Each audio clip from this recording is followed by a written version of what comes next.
Woohoo! Okay, hello everybody. Welcome a little bit late, but not by much. Welcome to Reign of Olympus, Have a Go Heroes. A couple of things to announce before we get into the recap and get started and everything. The first one is you may notice that we don't have an Alma with us. Sadly, things happened outside in the real world. I won't go into the details, but Alma, Ollie, has had to part ways with the channel, so she'll no longer be in the party. So this will be the last episode with Alma as part of the party. It's upsetting when it happens, when we lose a Have a Go hero, but we wish her all the best, and good luck with everything else that she does. These things happen, but the show must go on. In other news, in terms of our guest stars this episode, we were going to have the amazing and beautiful Miss Harry Morris with us. Sadly, real life Come on, scheduling got in the way. load, you back Um, of ram having piece of shit. okay, Dan's angry. Yeah, sadly, scheduling got in the way, so Harry won't be joining us this episode, Device but we properties, come will definitely see her. Um, in the meantime, this episode we have someone equally as amazing and beautiful joining us at some point. We will introduce them later on. He's turned his bike off. You're right there, Dan. Can you hear what's going on? Dan, are you with us? I think Dan's away a bit. I think Dan's gone. I think Dan's You all dead. right? Okay, yeah. Sorry, you were kind of just in your own world there. I was doing things and stuff. I was just making sure you're okay. Maybe he is, maybe he isn't. We'll see. So yeah, quick recap before we start. Last we left Crack. off. Oh, he's okay.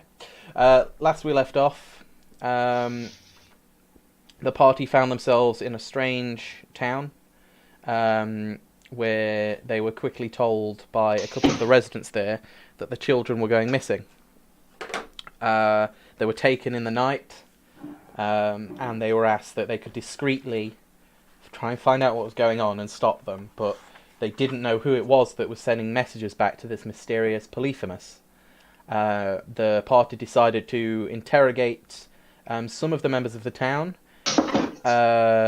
Sadly, they didn't do this as discreetly as they would have liked. They decided to interrogate some members during a big pot lunch at the end of the day, which didn't work out so well. They sort of got some information, but then rather than manage to ambush these things like they wanted to, they got ambushed instead. And they fought.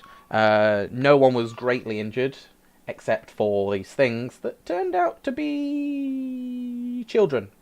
Whatever these monsters were somehow children that had been taken that were turned into these things. They managed to save these children, as they only turned back to their normal form as they were dying. But they managed to save them. They managed to keep them from, having serious mental damage for the rest of their days. Probably for now. And then proceeded to make a plan to trace these things back, as one got away, back to the town, back to their lair.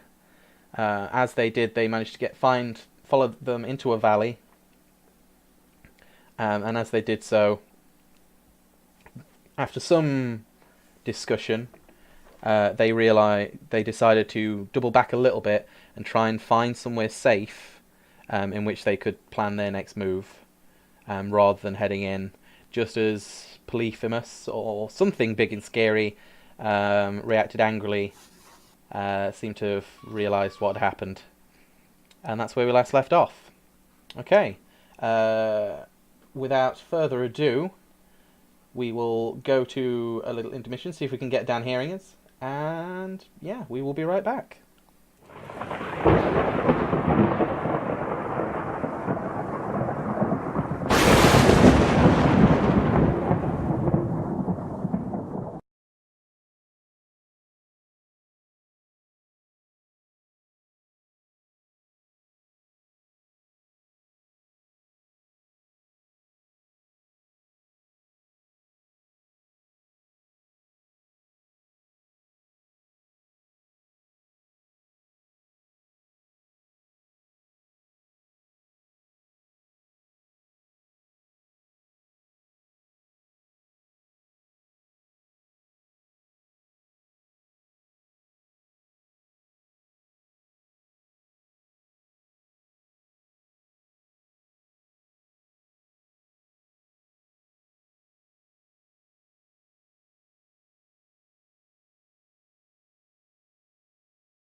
Hello. Sadly, we're still having weird techie issues with Dan. He can see what's going on. He can hear everyone else, but he can't hear the DM, which is a little bit important.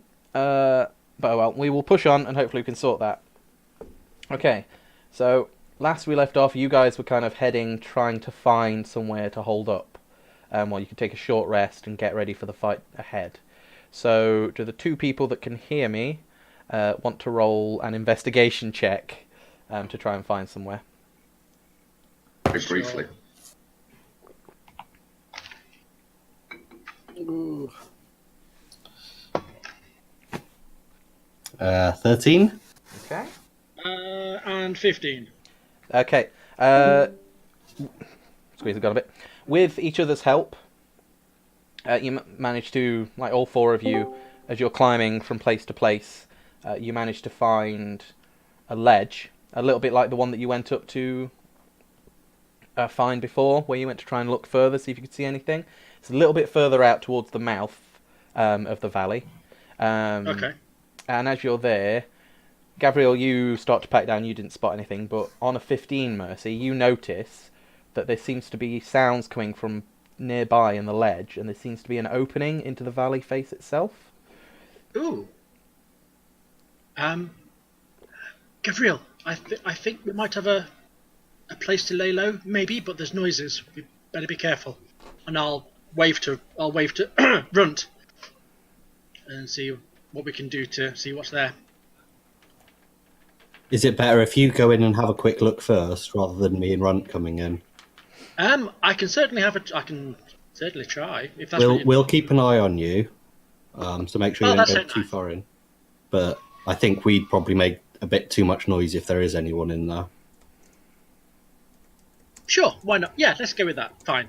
I'll do my best to creep up and not. Okay, if you want to make a stealth check, could you go ahead then? Sure, why not? If it makes you feel any better, none of you are very stealthy. No. That's very true. No, it's average, 13. 13, okay, you don't make, like, clanky noises from your armour or anything. So there's that. You managed to go ahead in what you think is a stealthy but slow pace. Whether something's heard you or not, they would have to roll and then maybe... Sure. Oh. Right, yeah, I'll just keep edging forward until I can make out any sort of body or whatever, just see what the noise is coming from. Okay. It seems it's like a long, small corridor. You kind of have to squeeze through, which is why it's quite a little bit harder probably to stay as stealthy as you like. But you managed to squeeze through. And then it kind of opens up into a bigger cave. Sitting in said cave at the end, there's almost like a stone dais. Nothing natural, but it's like a fountain of some underwater feature that's coming down, and there seems to be someone, like someone or something, just sat there. Okay. You're the one with dark vision, aren't you? Yes. Yeah, you can see this person looks humanoid, and is just sat there. You don't know if they've noticed you or not. They just seem to be sat there. You can't make out much else. Okay. I'm going to try and get a bit closer to see what kind of noise they're making, if it's anything ominous or casual or just weird. Okay. So you're edging forward a little bit. Yes, please. Okay. You edge forward, and you start to, again, trying to be sneaky, but you get close enough, watching your feet, and as you look up, you can see this thing is just looking you dead in the eye with kind of a confused look.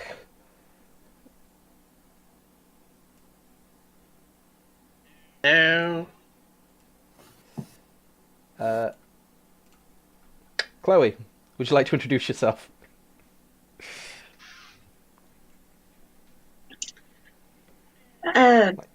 Sat in front of you is a humanoid female, sort of wearing a lot of white and like a leather chest piece. She's sat playing a lyre and is just very, very baffled as to what's going on. No, I'm sorry. Was I intruding on anything, or? No, it's always nice to have someone listening. It's been a while. Did you want to have a seat? Well, whilst that would be, quite lovely, we kind of in the middle of pressing business. Do you mind awfully if I quickly grab my companions? There's two or three of us. Just trying to find a vantage point because of some stuff that's happening. Do you mind if I bring them in and then we can quickly discuss, because we kind of need somewhere to quickly hide? Is that okay?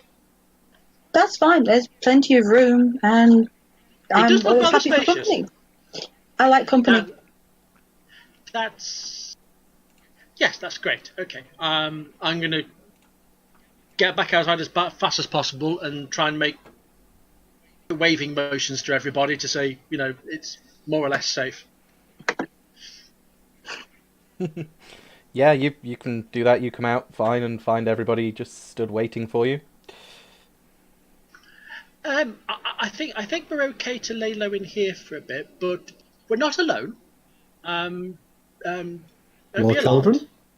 How are we doing? It's all good. Sorry, Dan, if you just want to keep your phone by you so you can hear what I'm saying and then speak through the headset. But Yep, that works. have it far enough away that we can't hear the echo. Maybe if you got a spare pair of headphones? Please don't draw any I'm afraid weapons. Please don't draw any weapons. I don't think we're in that kind of danger. So just. But yes, come Okay. inside. Come inside. So get the three of us inside then. Well, the four of you. You still have an Elmer with you. I meant the three of us that are outside. Oh, I see. That's not going to work. Sorry, too much echo there. We are still dealing with tech problems. We will do our best. So yeah, you guys make your way inside. It's quite a nice cave, to be honest. You can see there's a bedroll in the corner of the cave. There's what looks like food bits and bobs. It looks like this person stayed here for a while. And yeah, you see, much like Mercy, you see this human with a lyre just kind of sat looking a little bit baffled, but smiling all the same.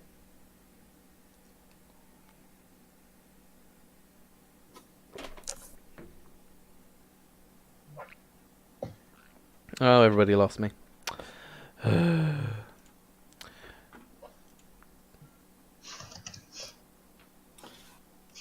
I'm very sorry, but I don't think we heard you there. Can you hear me now? I think we might be having other tech problems. Yeah, we appear to be having lots of tech problems today. I do apologise, guys. Can anybody hear me now? Right. Apologise for this, guys. It seems to be tech problems galore, so I'm going to drop out the call. Drop back in. So? Does that? Yes. Is that any better? I can hear Luke now. Well, I can hear Luke. I can. Hey, you can hear a Luke. I can't see a Dan. I haven't got a camera on my screen at the moment. I'm trying to boot that back up, but I can't see you either. So this could be a blind date type of situation. Yeah, you can't see me on purpose. You should be able to see me in a second. But Discord app as opposed to doing it in the browser, so hopefully that might change some things. yeah, that might help. Okay, as long as you guys can... I'll switch back to the old microphone, so I might be a little bit quiet for you guys. But as long as we can keep going... As best we can. Yeah. You guys might just have to listen up to me, and the audience should be able to see me just fine. But we'll see. Sorry about this, guys at home. But we should be okay now. Okay. yes. So yeah, you guys, the four of you and Birch, you can see this human woman just kind of sat on the edge of the fountain with a lyre. Lots of screwed up bits of parchment paper, lots of discarded bits of charcoal. Just sat there, yeah.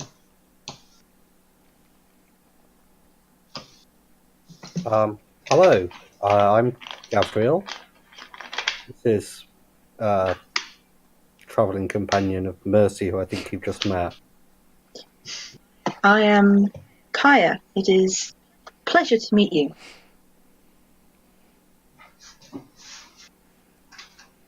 Runt, do you want to introduce yourself to the lady? I just look over and go, hi.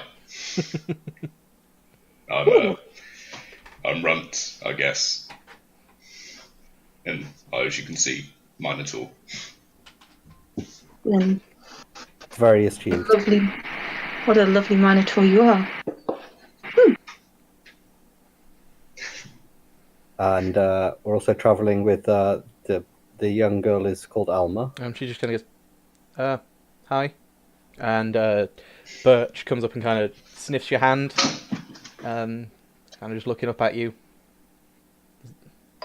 Sort of scratches his his nose and everything under his chin. Just a little scratch, just a little tail wag, and then just runs back to Alma and stays by her side. But seems friendly.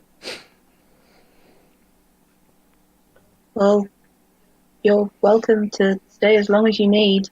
I've just sort of spent the better part of the last month or so here. Writer's block. It does seem like it's potentially a fairly dangerous area. Can I ask how you came to be in this particular cave? I had an oops. Just a small oops.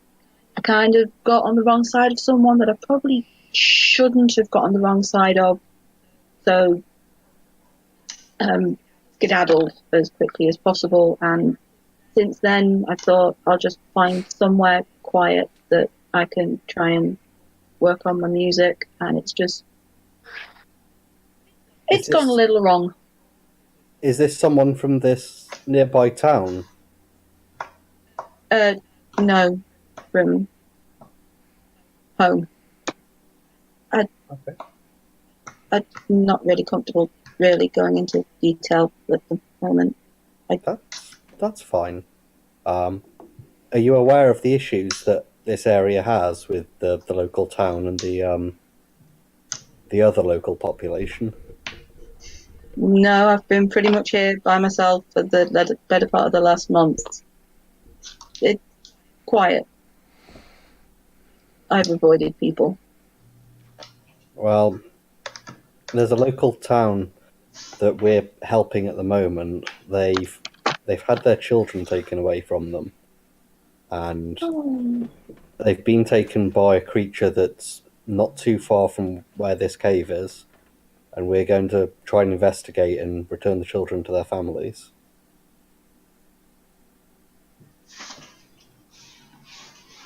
Ooh. That could actually be good. I could use that. Make a really sort of epic song out of something like that. Do you mind if I help? Sure. There is a creature involved, and the children are currently somewhat cursed into being kind of 8-9 foot tall Monsters. They're monsters. Let's be honest. Yeah. They're less than humanoid. But if we help with everything, sort of, they'll go back to normal, and everything will be all happy and lovely and beautiful and that again. Hopefully, yes, we have helped a few of the children so far. By hitting them.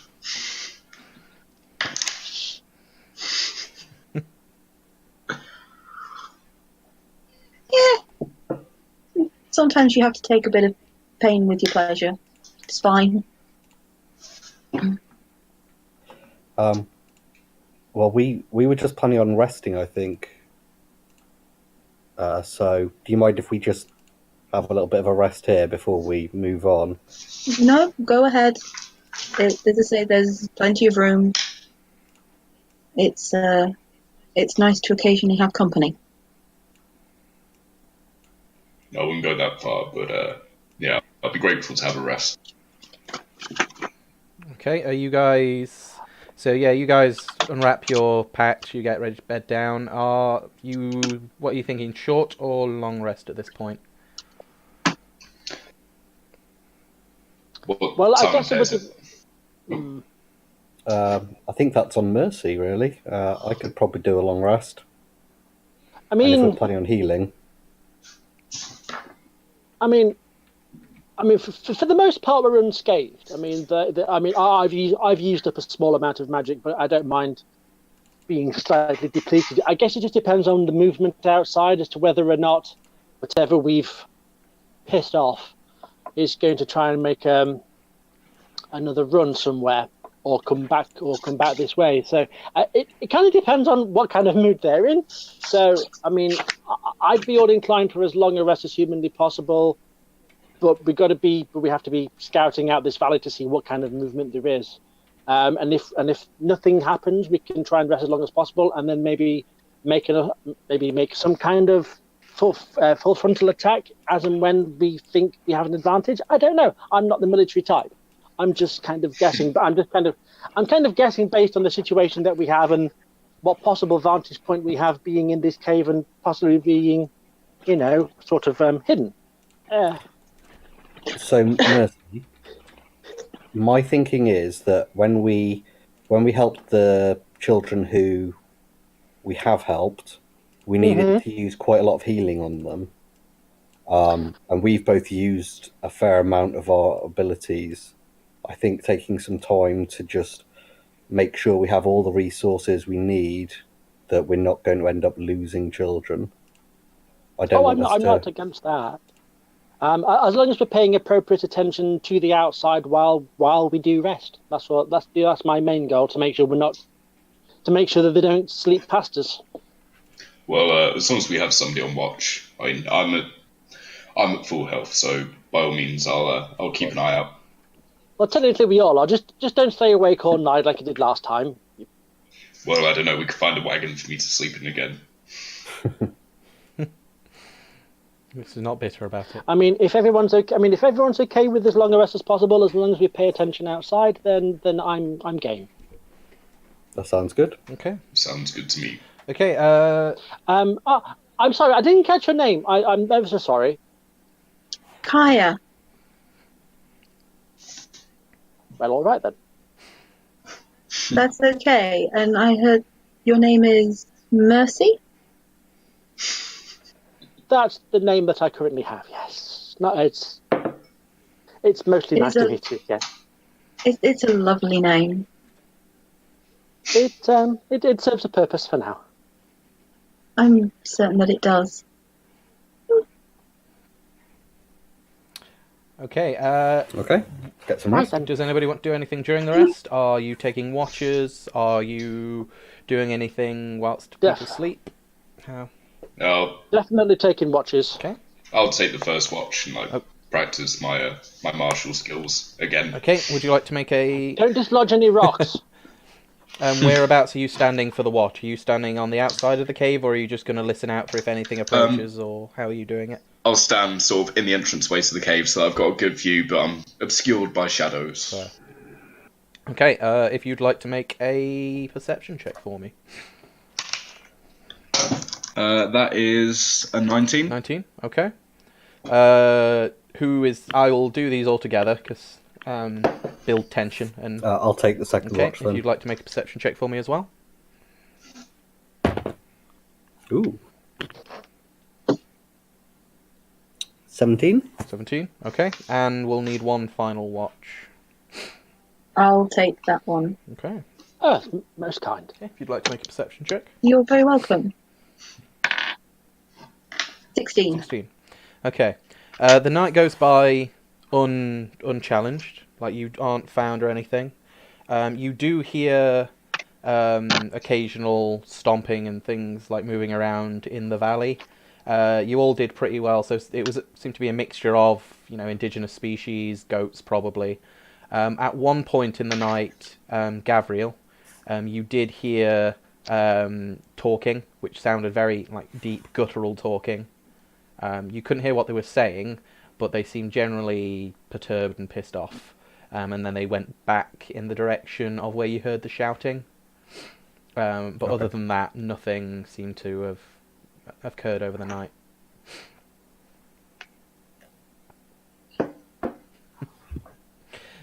Yeah, Mercy's sideways because I think Mercy has had to go over to her phone. So we have a sideways Mercy. I might actually be able to fix that. I'm not sure. I think I can fix that. Hey! I can make it so Mercy's no longer upside down. Who knew? So yeah, so the next morning... Oh, gravity! Because of how you rest and everything, time's a bit all over the place, but it seems to be late afternoon again, once you guys wake from the long rest, coming towards evening time. So you've kind of skipped one night, but you've got a few hours before sunset again, when things will most likely, if anything, is going to happen to the town. It seems to happen at night, so you've got maybe 2-3 hours before dusk settles in. Well, I guess we have an opportunity to either... I didn't hear either of those options. Anybody else? Get further down the layer trap. Okay. So we could, if more of those creatures are coming out, we could try to ambush them, heal them up, and send them back. And eventually, if they keep repeating this cycle, we could get more of the children out safely, and maybe infuriate enough Polyphemus to come out itself. Well, that's the only problem, though. I mean, we could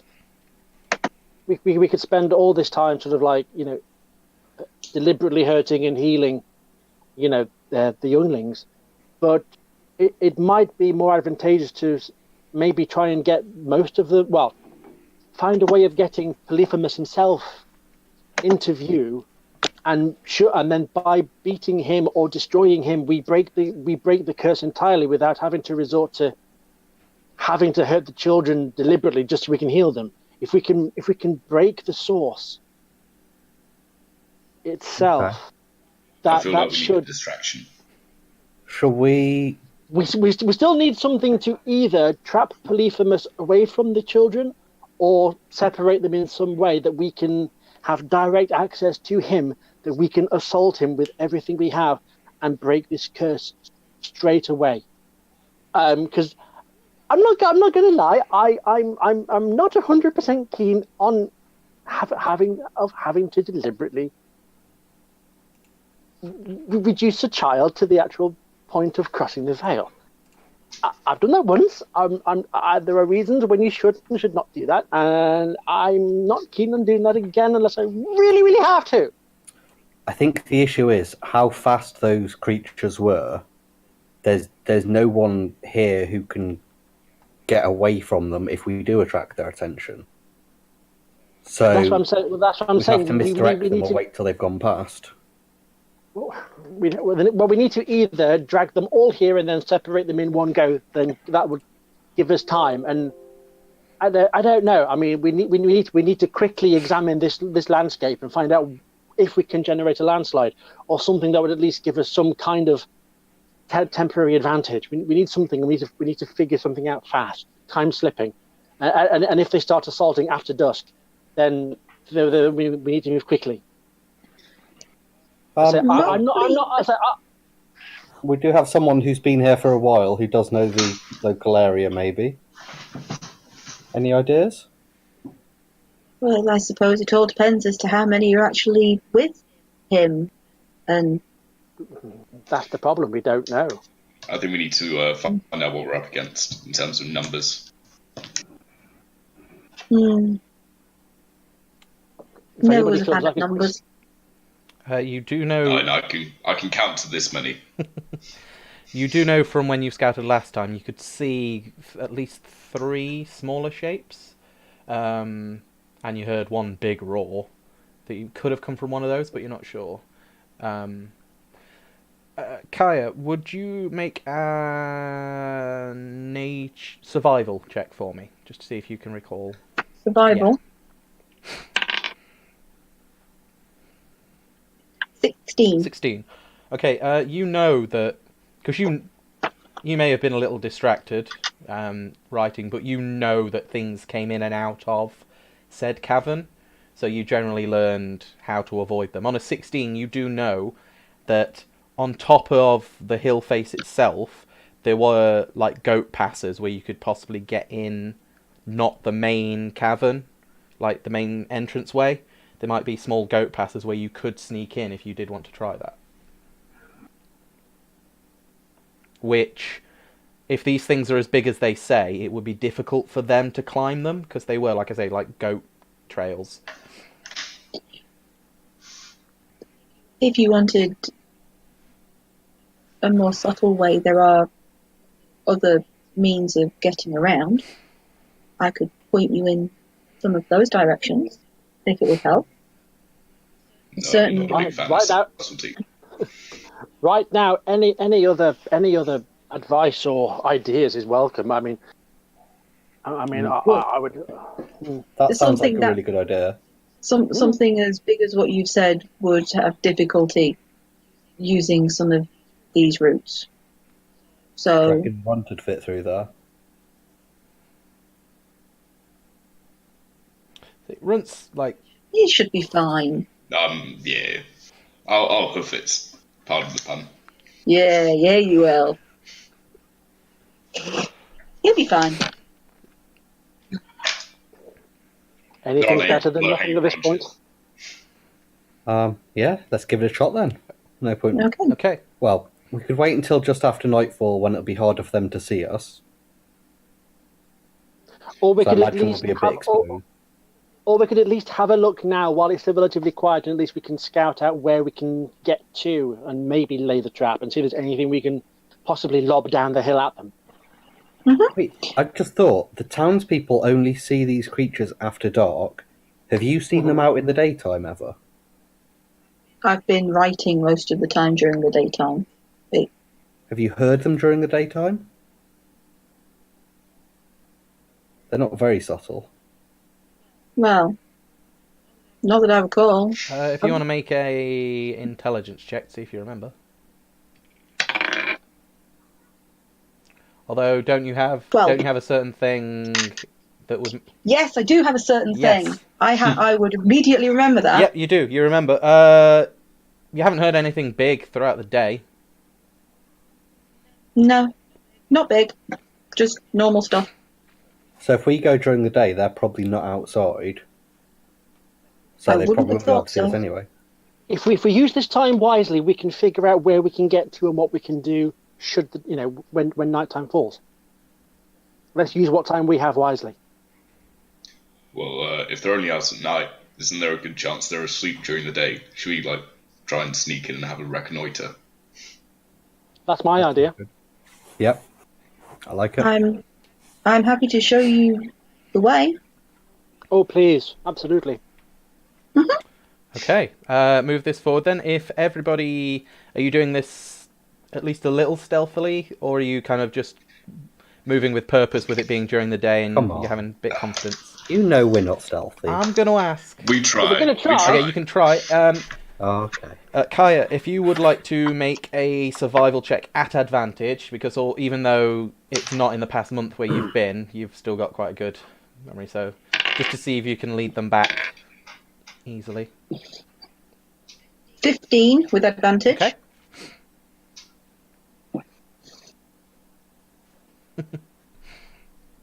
And then stealth checks for everybody. 18. Rolled a 20.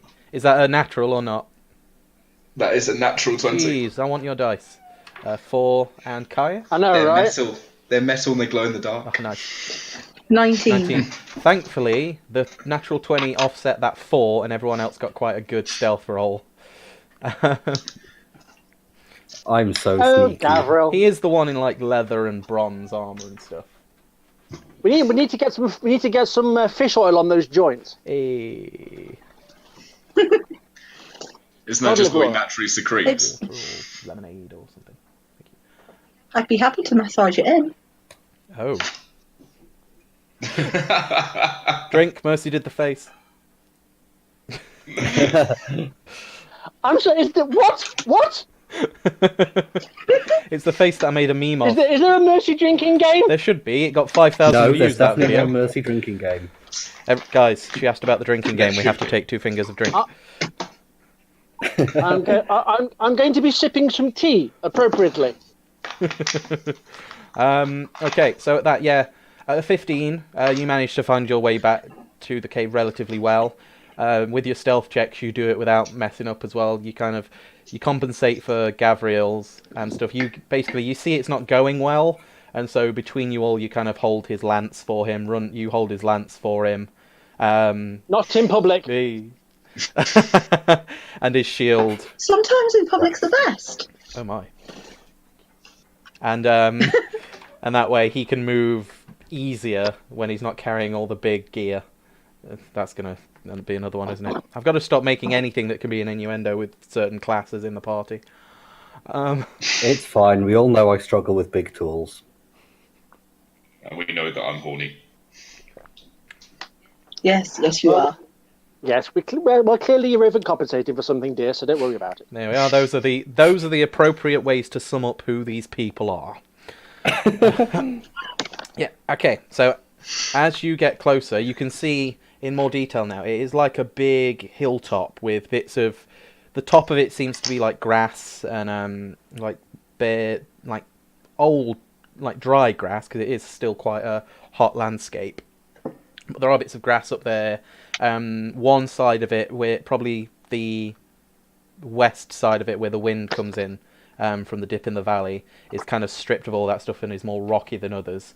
But you can see this big cave mouth and then this rocky outcropping. You've kind of gone around the side, but you can still see down into it. And it does seem to be, unlike last night when you had a look, it does seem to be unguarded.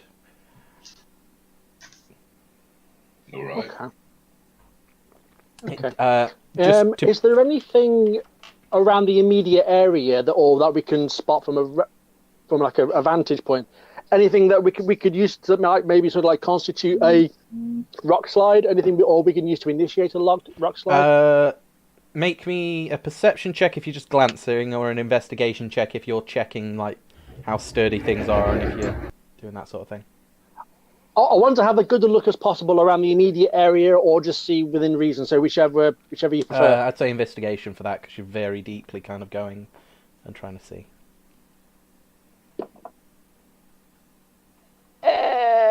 17. 17. There are some loose bits. You could possibly make a landslide. At most, however, because of how it's laid out, it is quite a wide valley even at this point.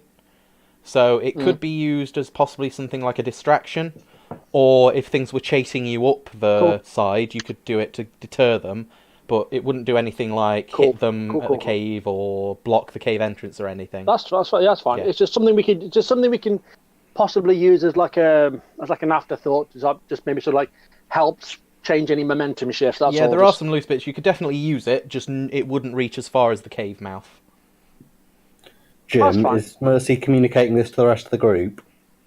I'm pointing out stuff as I kind of like spot, just like literally saying, well, these are like potential areas where we could possibly dislodge stuff, or it just depends. If an earth landslide is needed, I'll see if Poseidon is willing to help us push that forwards. That seems to fit within his remit, and we might get some help for dealing with this issue, which I imagine he's a little invested in. Well, it is his bastard child, after all, isn't it? One of many. Fine. Is there anything else anybody wants to have a look for while we're up here? Can I have a look at? Can I have a look at like any tracks around the cave mouth, if I can get relatively close without risking like alerting anybody, and just see if I can figure out how many like potential enemies we're going up against. Okay, you made a natural 20 on the stealth check, and even without a natural 20, your guys' rolls would have passed it, so I'll allow you to get close enough without making any noise. If you want to make me a survival check to inspect the tracks once you get down there. What was my survival? Oh, +3. That's useful. That is a 19. Yay. Okay, yeah, you can see... You can't tell completely because this isn't your remit. You've tracked like opposing groups before, but nothing. It's usually tracking armies and knowing what direction. Not on this specific a scale, but you can tell there's definitely one big thing. Humanoid-ish footprints. There are scattered bones around where these things have probably eaten.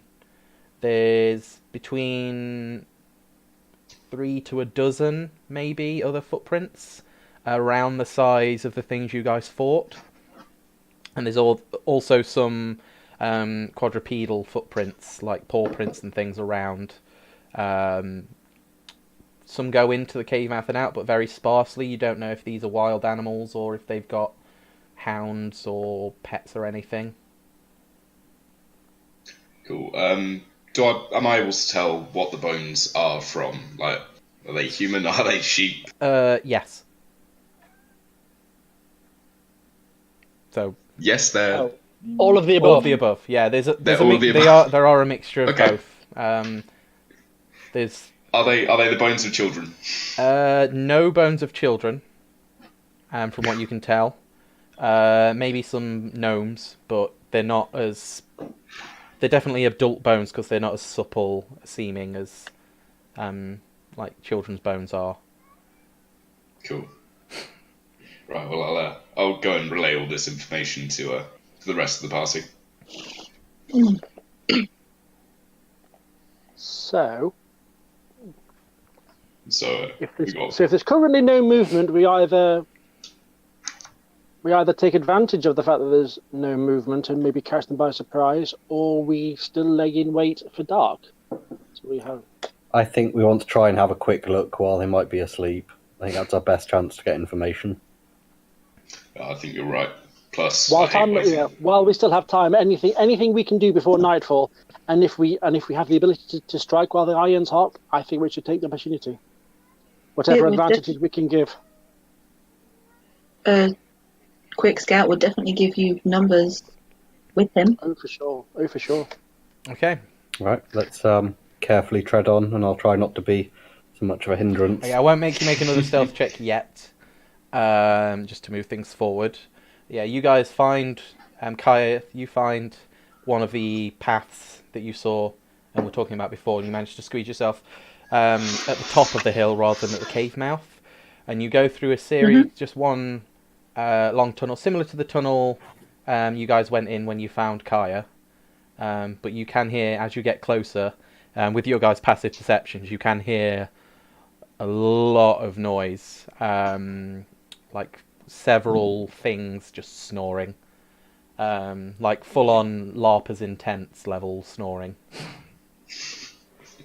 And as you get... That's loud. They're sleeping. Yeah, so you can see a light at the end of the clearing, like a flickering light from maybe a few fires or braziers or something, and the sound seems to be coming from, but I thought I'd let you... Is there anything you guys want to do at this point, if you want to edge forward, or...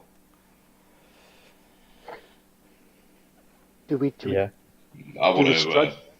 strike or do we wait? Let's go have a look at how many there are first, but I mean, I draw my Sparta in preparation. Okay. Shit hitting the fan. Let's push on. If we can get away, we will get away and then have another think. If we can't get away, we need to just commit entirely into whatever's in here and find Polyphemus. Okay. Before we push further into the cave, can I try and tie a rope across the way we've just come as like a trip line? Oh, so if anything was following you... Yeah, if we have to make a quick getaway, they might fall over. Okay. Is what I'm hoping for. Okay, you tell the rest of the party you're doing this, I assume. Yes, yeah. That's fine, yeah. If you guys are all edging forward, I'm going to need stealth checks from anybody that's, at this point, this is where I'll definitely need stealth checks as you kind of edge forward to try and see what you're dealing with.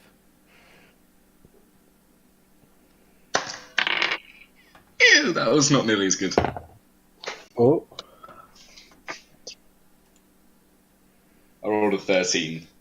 16. 17. 15. Okay. It could have been a lot worse.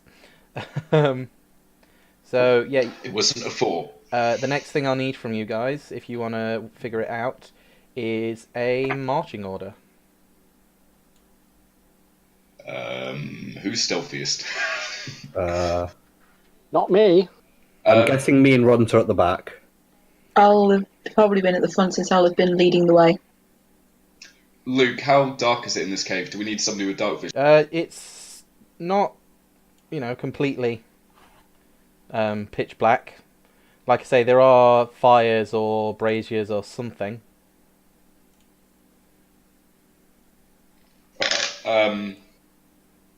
Right. Do we want somebody with muscle to go up front in case? I think it's you and me at the back with Alma. All right. Just remember the trip line. Yep. Fine. I'll go forward with Kaya, I guess. That's Send okay. the new person first. Like, see what they're made of. Okay. I liked you. You shouldn't. Okay, so as you edge forward... Yeah, don't worry. He's just a male. Oh, So, I know. here we are. Sometimes females are so much better. Right, I know. Right, so what is the marching order again? Sorry, while I set this up. Kaya, Mercy, me, Ron, Alma, So we've got Kaya... I think. Yeah, that's Yeah. fine by me. For this purpose, we'll have Alma. She will be there, but I'll just do things and stuff when it's her turn, basically. Where's Runt? Where's he disappeared to? I am that stealthy. Stealth roll. My nat 20 was so good I've disappeared from DM screen. Bum, ba, ba. Okay. Nice. Let me just... Yeah, you've appeared on a different plane of existence. Yeah, Nat, as one of the members that I don't think is watching, but she sees this, knows, Nat 20s only go so far. There was, if you've seen, I don't know if the episode's out yet, but there's a recent episode with one of our players got a navigation check Nat 20, and then for almost the rest of the session, they were asking if that Nat 20 would help them find something. But she's adorable, so we let her. Oh. I'm very sorry. I'm going to have to jiggle the cameras a bit. How dare you, sir? So sorry. How dare you jiggle? Jiggly, jiggly. Okay. And Well, I have no ability to zoom in, so you'll have to tell me exactly what's going on. that's fine. You should be able to... I don't know if you can tap on it on mobile or not, but let's not chance it. Hey, yes, it is motion as well. Check that out. So yeah, as you go forward, this, for those of you who can see, this is what you see. All of the said things are, they seem to be at least, snoozing. Nothing seems to be awake. They are... What So they're... Sorry, what numbers are there? Okay, so closest to you, off to the right, is the one that you recognize, the one that ran away from you, basically. Sorry, I'm just sorting out Mercy so she's not sideways again. And then off straight in front of you, but a bit further away, is another female form. For those of you that can see, this is what she looks like. Ain't she pretty? Oh, damn. Again, she seems to be snoozing.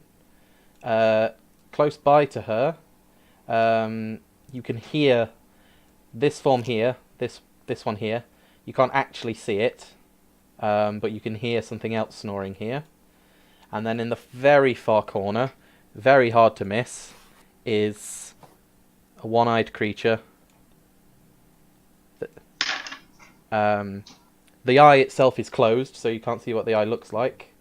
But this huge one-eyed creature, dressed in furs and leathers,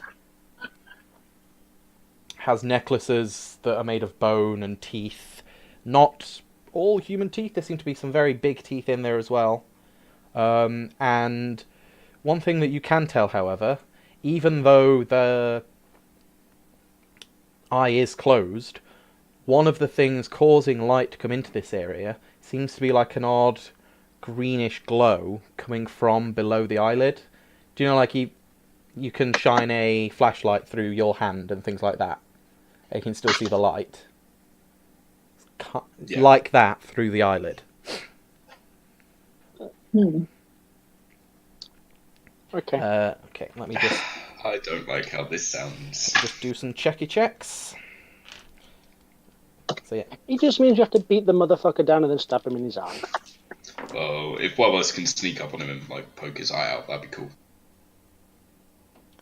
You got very lucky.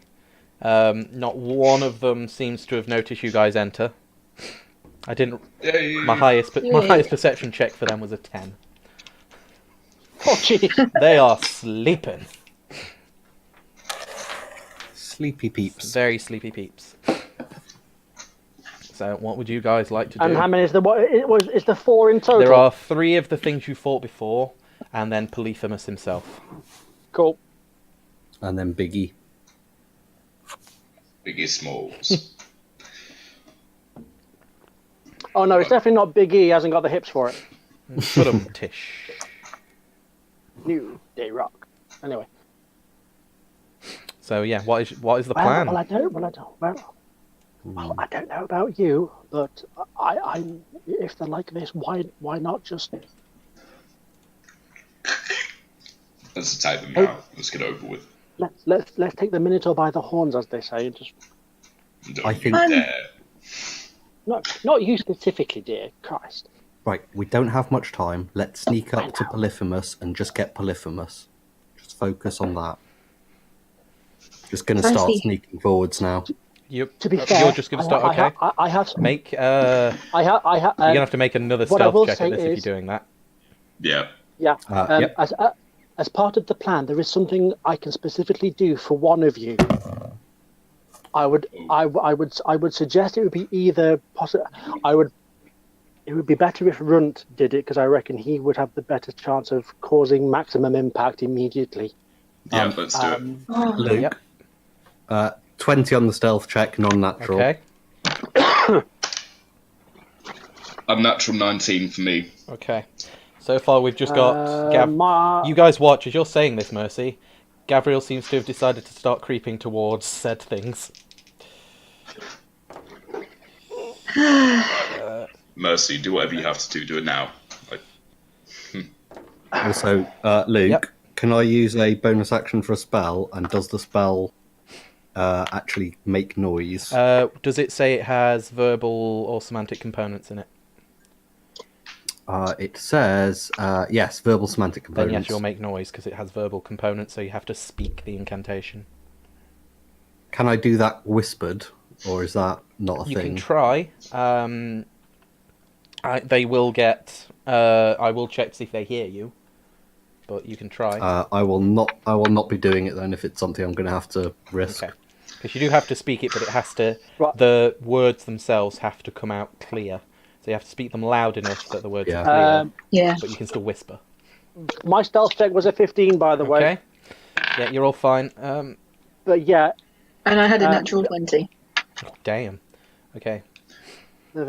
yeah.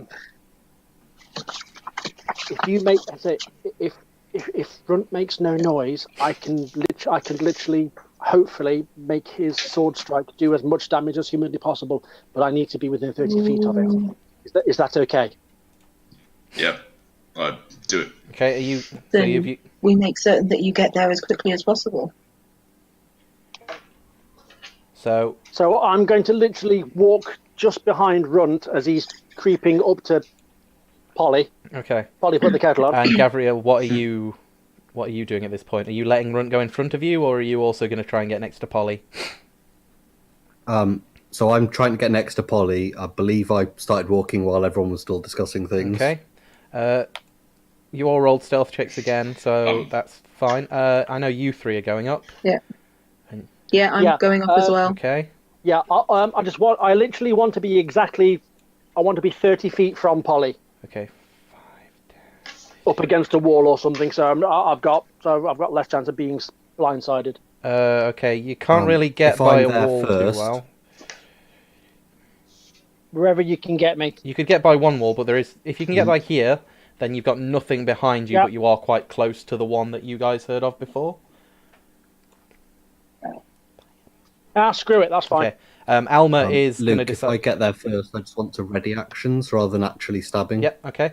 Well, what I'm going to do at this point is everyone tell me what you want to do, and then I will come up with some clever narration. So, Alma is going to stay by the entrance with Birch, where she can see you, but she does not, as Alma usually does, she doesn't want to get in the fray of things. She likes...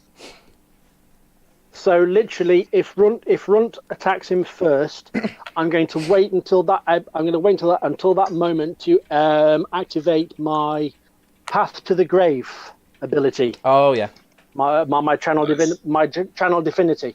So what it means is that the first thing to hit it, the creature becomes vulnerable to all that person's damage. Okay. So you are lined up. We've got Gavriel next to it. Kaya, would you like to be next to it, or do you want to be where it is now? Is that good for you? I'm actually happy standing where I am because I'm less concerned about big nasty thing and the thing closest to us that could very well wake up. So I am going to prepare to cast sleep on it if I have to. Okay, legit. Is that prepare to cast sleep on Polyphemus? No, on the other thing, because the second that you start making noise, something else is going to wake up. Is that the one that's below you and next to Mercy? Yes. Got you. Yeah, the one that's below me and next to Mercy. Okay. So you two are ready. You two are getting ready to attack. You're going to cast your spell. As you prepare to do this, I'm going to need one last stealth check from all of you, just to make sure you don't utterly cock something up at the last minute. 16. 15. 17. 10. Okay. Gav. 10. Okay. That's a good roll. So here's what... For you, yeah. So here's what happens. Runt, you lift up your spotter as silently as you can. As you do so, Mercy, you let out your divine power and channel your divinity into Runt. The energy seems to emanate from him and then move up his... Well, no, it's actually into Polyphemus. Polyphemus, right. All it just means... Well, it's not a physical thing. It's just literally I'm marking a creature's life force for termination, going by the word. Okay, well, Polyphemus seems to glow with this eerie blue light for a second, and it's almost like a hum of light afterwards. Gavriel, you lift up your lance as well. Did you want to be 10 feet away, by the way, rather than 5? I did, ideally, yes, and I'd quite like to be going through the eye. Yep. Since his head is going to be at a ground level at the moment. Okay, if you want to get close enough to his eye, you'd need to be further up to the top. Oh, yeah, sorry, I probably didn't specify that was where I was aiming for. No, that's fine. So if you wanted to, you'd have to be here if you can see it. Yeah, I'm okay with that. Just that. Okay, as you do that, as you both swing down, would you both like to make me attacks? Can I use reckless attack if we're not in combat? Well, you are now starting a combat, so yeah. Cool. Right, I'll use reckless attack then. Okay. Don't forget about your rage. I haven't retaken. That is natural 20 on the second. Oh, jeez. As I say, if they're sleeping, do they get advantage anyway? Actually, yeah, he's sleeping, so you didn't need reckless attack. Oh, fine. But yeah, that's fine. Gavriel, you roll with advantage as well. 70.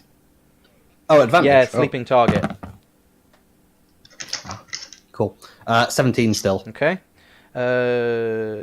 Yep, 17 hits. If you both like to roll damage. And it should be Runt's damage that gets the ability boost. Yeah, I'm not sure how that works because it's vulnerable, so it already takes double damage. So roll double dice add your modifier, and then Yeah, I'll well, double it. Chris, anyway. Yeah, that's what I mean. So, am I rolling quadruple No, dice? you roll twice as many dice because all damage is doubled, not just dice damage. Alright. 4. 7. 12. Just to clarify, I'm on normal damage. Is that right? You are on normal damage. Yeah, it was just because Cool. it was Runt was swinging first because he can do the most damage in one hit, and Mercy specified that because she wanted it to do as much damage as possible. Right, so I rolled 15 damage, and then that's doubled presumably to 30. Is that that's 15 cute. damage including your modifier? No, so that's 18 if I include the modifier. The 18 gets doubled for this because it is vulnerable to all damage. It's not like a crit. Nice. Okay. Cool. So that is 36? 6 points of damage. Yeah. If I'm not... Yay! Okay. One sec. So total of my dice rolls was 21 damage, Okay. including radiant. Brill. So, let me just... I'll remember... I have no pen. So, if you can remember... So, how much damage did you do, sorry? So my total dice roll is 21. So that's including the radiant damage from Smite. So, 21 from you and 36 from you is 57. Yeah. Okay. Nice. Oh wait, hang on. Is the attack modifier only from the normal attack and not on the smite as well? What do you mean? Normal attack. Normal attack. Okay, so that should be Pretty sure. an extra. Sorry, character sheet is moving around. That's all right. Yeah, all damage. Total with that should be 26. Okay, that's fine. Oof, big hit. So 62 points of damage. Yeah.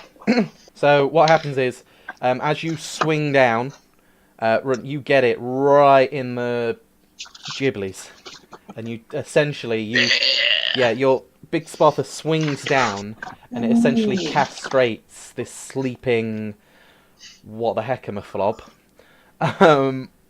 clean.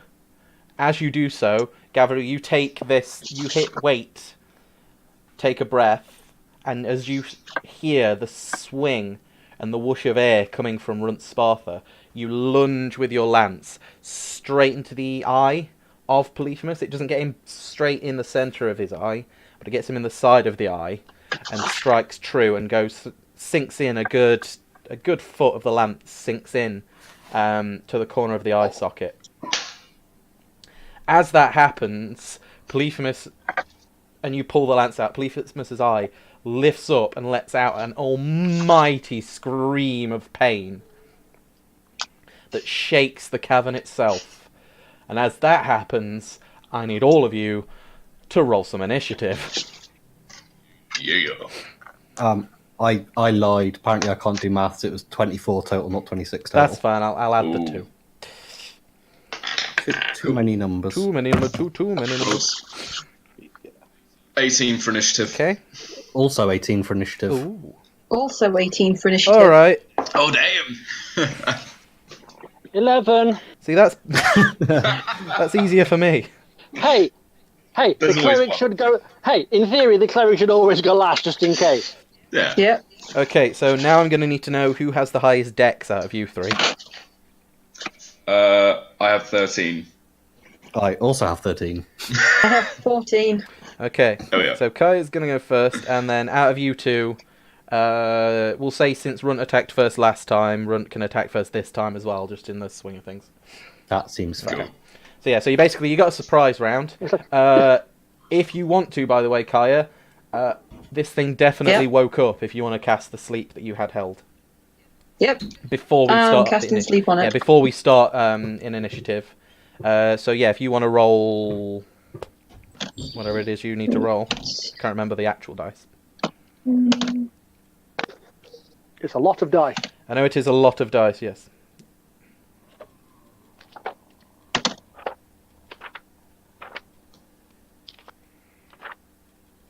29 is what I rolled. Okay. Just trying to remember how it goes. It's basically, it starts from the closest thing that you aim at. If it beats their if it beats their hit points, then they fall asleep. Basically, did you say you rolled 29? I did. Okay.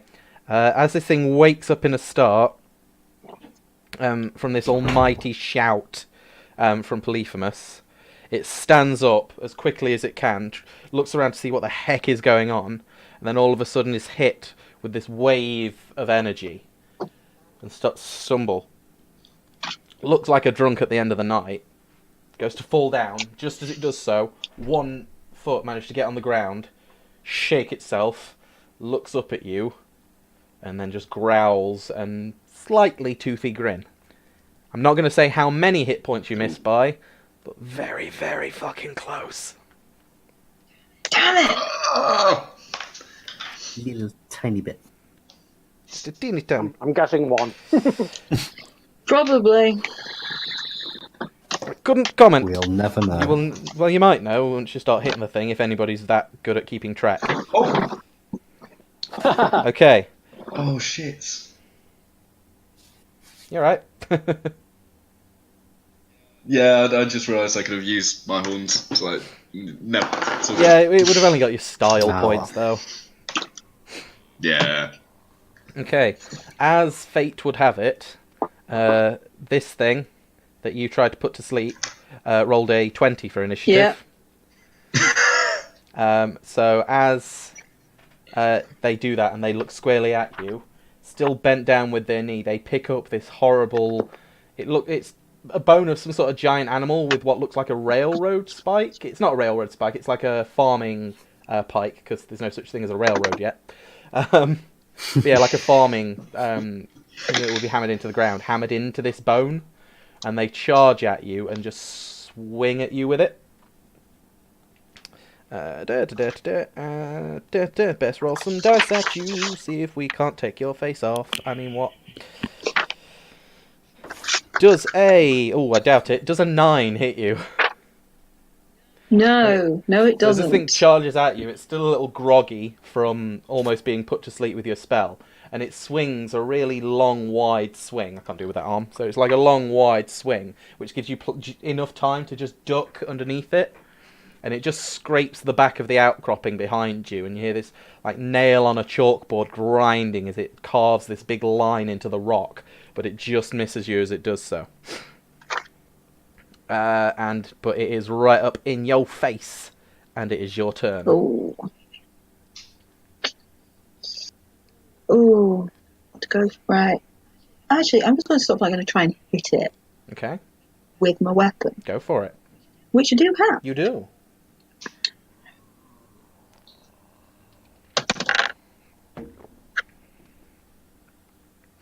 Does 14 hit?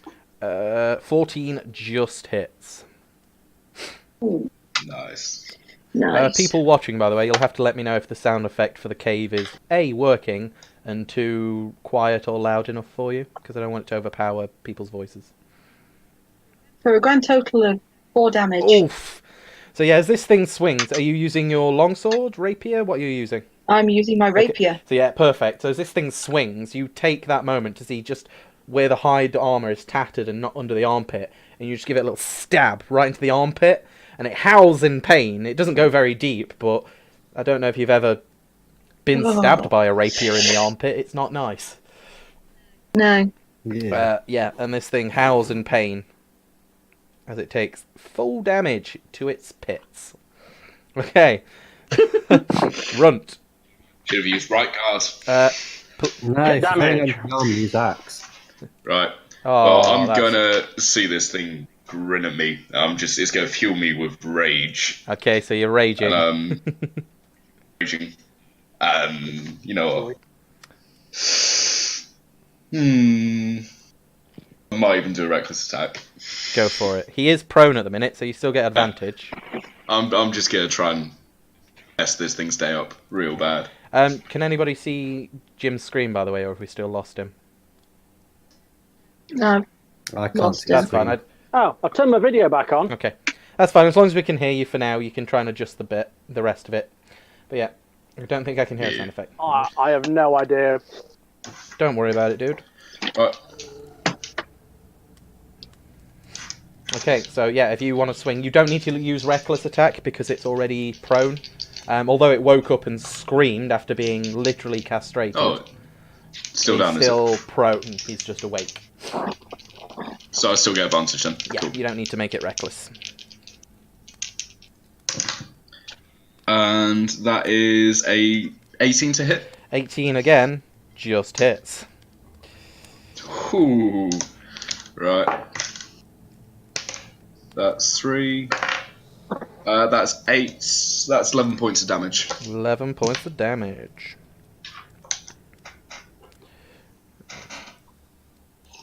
Okay, you swing at this thing, and there's not much for you to swing at in terms of that, but you manage to get just above the inside of his knee as he pulls back to stand up, and he screams again, and he seems to pull his leg back, almost ready to possibly kick you right in the face. You are. Gavriel, it is your turn. So is he facing Runt on his knee and a foot at the minute? So foot is towards Runt, head is still towards you, but his arms are one arm is kind of covering his eye so you can't see it, and the other arm is kind of swinging out wildly at the moment, trying to grab at whatever skewered him. Cool. Okay. I assume I've got a fairly easy shot straight at him then. Yeah, like I say, he's still prone, so you still have advantage. He's still prone? Yeah, okay. he's lying down at the stab minute, that because you got him while he was sleeping, and he hasn't had his turn to get up yet. Oh. So you do have advantage. We'll continue to be the world's most annoying alarm clock. Yep, go for it. Yeah, we'll just do stabbing. Lots of stabbing. Okay, if you want to roll to hit with advantage. With an advantage? Yeah, because he's prone. Okay.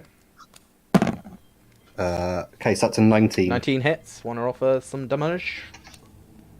I do.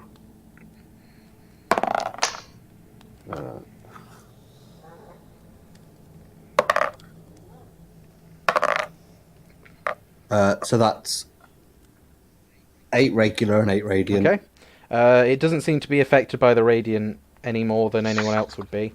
Yeah. But yeah, you go out again, and you aim for the eye again. But he gets his arm up in the way as he does so. This arm is wider than Runt's body, and that's saying something because oh damn. I'm built. Yeah, but you manage to lance right in this thing's forearm, and he screams out in pain a little bit again. Again, seems to be wounded, but he's still, still fine. You definitely caught him off guard, but he's definitely made of some tough stuff. Yeah. Right. So, next, as you see, this thing looks out and sees his friend is kind of looking at Kaya, so leaves it to that, and instead sees the cleric and charges at the cleric and goes for a swing. Come on, then. Does a 17 hit you? Barely. Okay. I shouldn't sound so excited about that, should I? No, you shouldn't, fucker. I'm cutting wording any damage done. Oh, okay. Have you got anything in mind of what you're going to cutting words? I'm going to make you say something. Remember, they are children. I've seen more threatening geckos. Okay, if you want to Shoot! If you want to roll a d6, as he goes to swing, with what looks like a big polished to a point piece of rock, almost like a cleaver made out of like obsidian or something like that, swings down at Mercy. He just hears a 4 damage, or 4 less damage. Okay.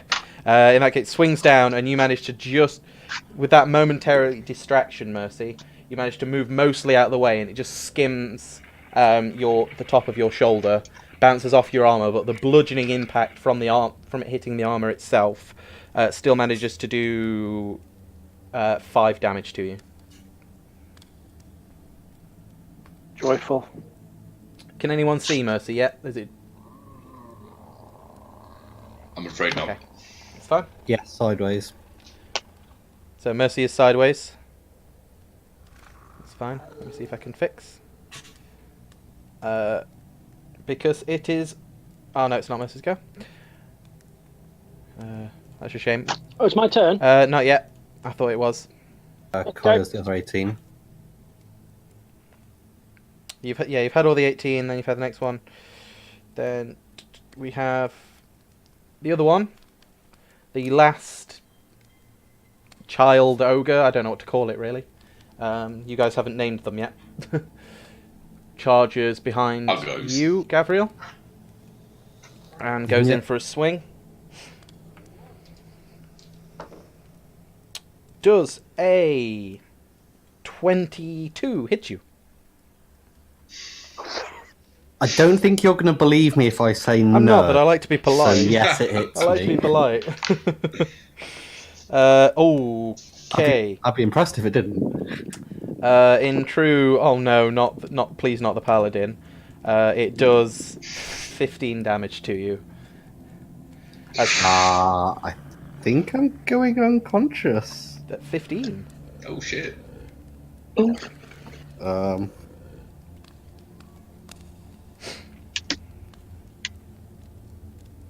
Yeah, I'm going to be unconscious now. That's your old character sheet. Do you remember how much you added when you leveled up? It wasn't enough to make a difference. Oh yeah, 'cause you were 7. Okay, in that case, what happens is this thing doesn't even hit you with a weapon. He just sees you're busy with Polyphemus, and it runs, just stomp, stomp, stomp, and shoulder checks you, and slams you into the side of the cavern, and everything goes white for a second before everything then goes black, and you are knocked unconscious. Mercy, you do see this, because it's within line of sight of you, and you all hear the massive crack as a literal crack is put into the side of the rock, and Gavriel is knocked unconscious. It is then your turn, Mercy. Not again. Is sideways Gav within 30 feet of me? He is not. He is current. Oh, he might 5, 10, 15, 20, 25, 30. No, he's 40 feet away. Mother bitch. Okay. Just point out where am I again? Sorry. Can you? Okay, you are not quite in the entrance. You're about. Oh, I can. Right. Okay. Oh, tits. Yeah, you're currently engaged by the other female looking child ogre thing.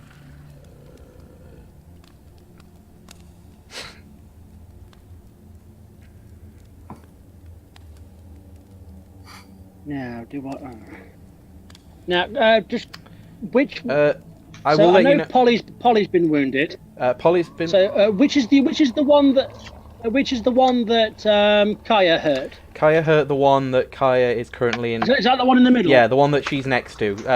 I don't have any art for Kaya, so she is currently. No, it's fine. No, it's okay. No, I'm just trying to stare into the abyss and try and figure out where everyone is. I will let you know because you can't see very well. You could move 10 feet, still stay in this thing's combat range, and be within 30 feet of Gabriel. Yep. The only consequence is you would then also be in melee range of the thing fighting Kaya. Oh, I'm sure there's worse things in life. Yeah, I'll swing. I'll use my movement to swing around it. Okay. But without provoking anything. Yeah, it won't provoke an attack. It'll just mean you're then in range of 2 of them. Oh well, what a shame. And yep, fine. In which case, I'm going to spare the dying once again on the paladin. Okay, the paladin is now stabilized, so you're on 0 HP, but the darkness very quickly subsides to like white, and there's this almighty ringing in your ears. But you come to, and you can kind of see the fuzzy shapes of like stalactites above you. Luckily, none came loose with the blow. but you've had the wind knocked out of you. So am I inside a wall, or have I No, just you've rebounded off got the wall. covered in horrific giant baby sweat? Yeah, you've just rebounded off the wall. The white is just from being knocked for 6, and your vision just hasn't quite. It's slowly coming back to you. But you are stable, but class as unconscious, which is why you're not with it, but you're not dying. Okay. On this, okay, is that all that you're going to do this turn, Mercy?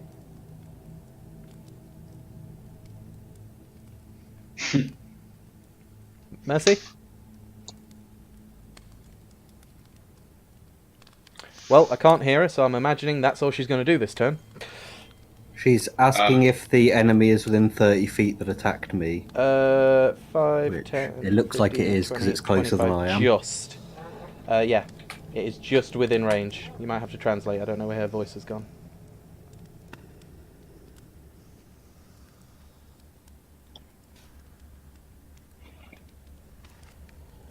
He's going to cast Bane on all 3 of the non-Polyphemus monsters. Okay. So the 3 giant So babies. they get minus D4 to all of their attacks and I believe ability checks, but I will double check. He says charisma saves. And charisma saves, okay. So Mercy reaches out one hand and like an eerie light blue light comes and glows over you as you come to. And then she closes her fist, and as she does so, the same light seems to surround the 3 child ogres, but seems almost like blue smoke and shadow seems to be surrounding them. They don't seem to have noticed it, but you guys can all visually see that there's something hanging over them. On that, it is now Polyphemus's go. So he stands up, sees... Oh, don't know what happened there. Hey. Sees that the paladin is seemingly unconscious on the ground and looks at the thing that took his giblies. And he... That thing has a name. Well, he doesn't know it. He's going to take a swing. Does a 17 hit you?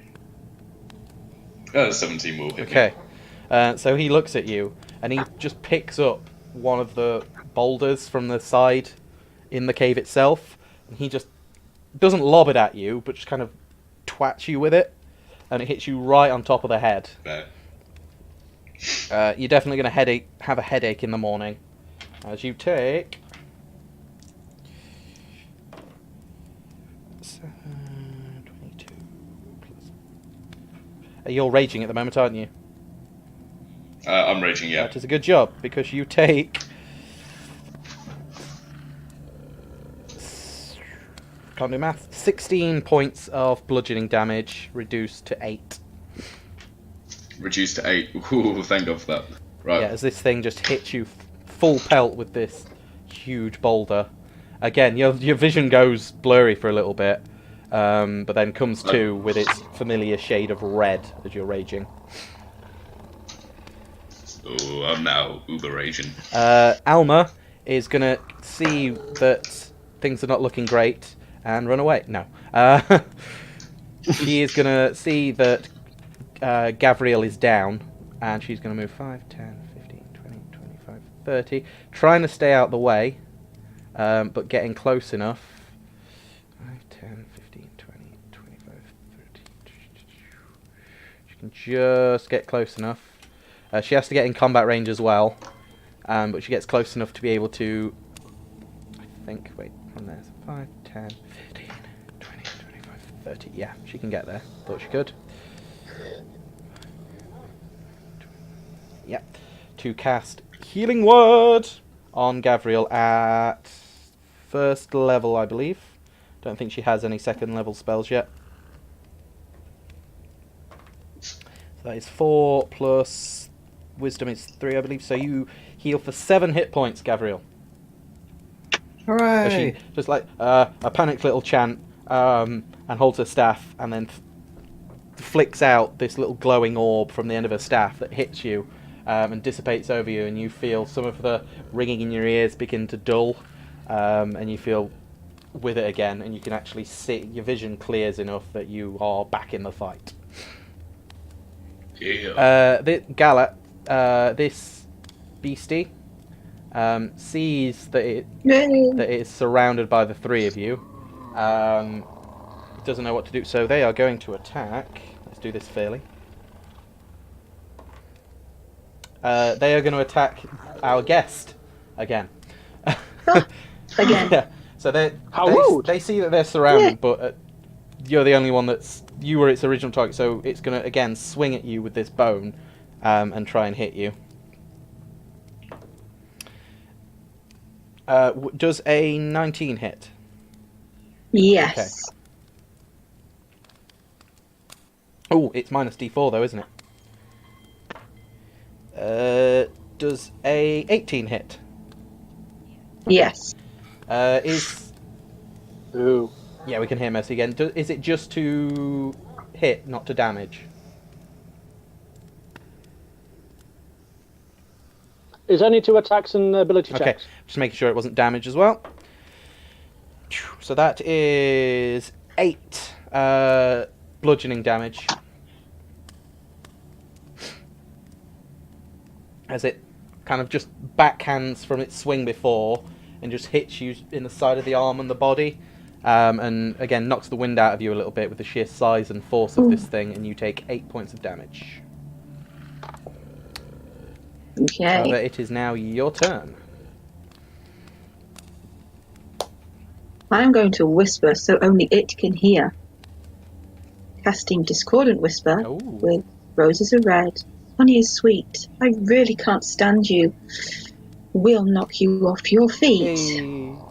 So it's going to need to do a wisdom save. Okey-doke. Let's have a look. Wisdom. What DC is it? I don't know why it rolled that. I'll take that. 13. Okay, it rolled a 10 with no modifier. So yeah, what does Okay. for the folks at home and anyone else, what does Discordant Whispers do? It basically, it's going to want to run away from me as quickly as possible, but at the same time it's going to be in massive amounts of pain, and it takes 3d6 psychic damage, which I just rolled for 12. Ouch. But it doesn't go on to anything dodgy, but because it's running away from me, it also means that those near it are given the chance of an attack of opportunity normally. Sadly, they do not. Because as you whisper this thing, it holds its head in immense pain, and blood comes out of its ears, and it drops unconscious. Ooh.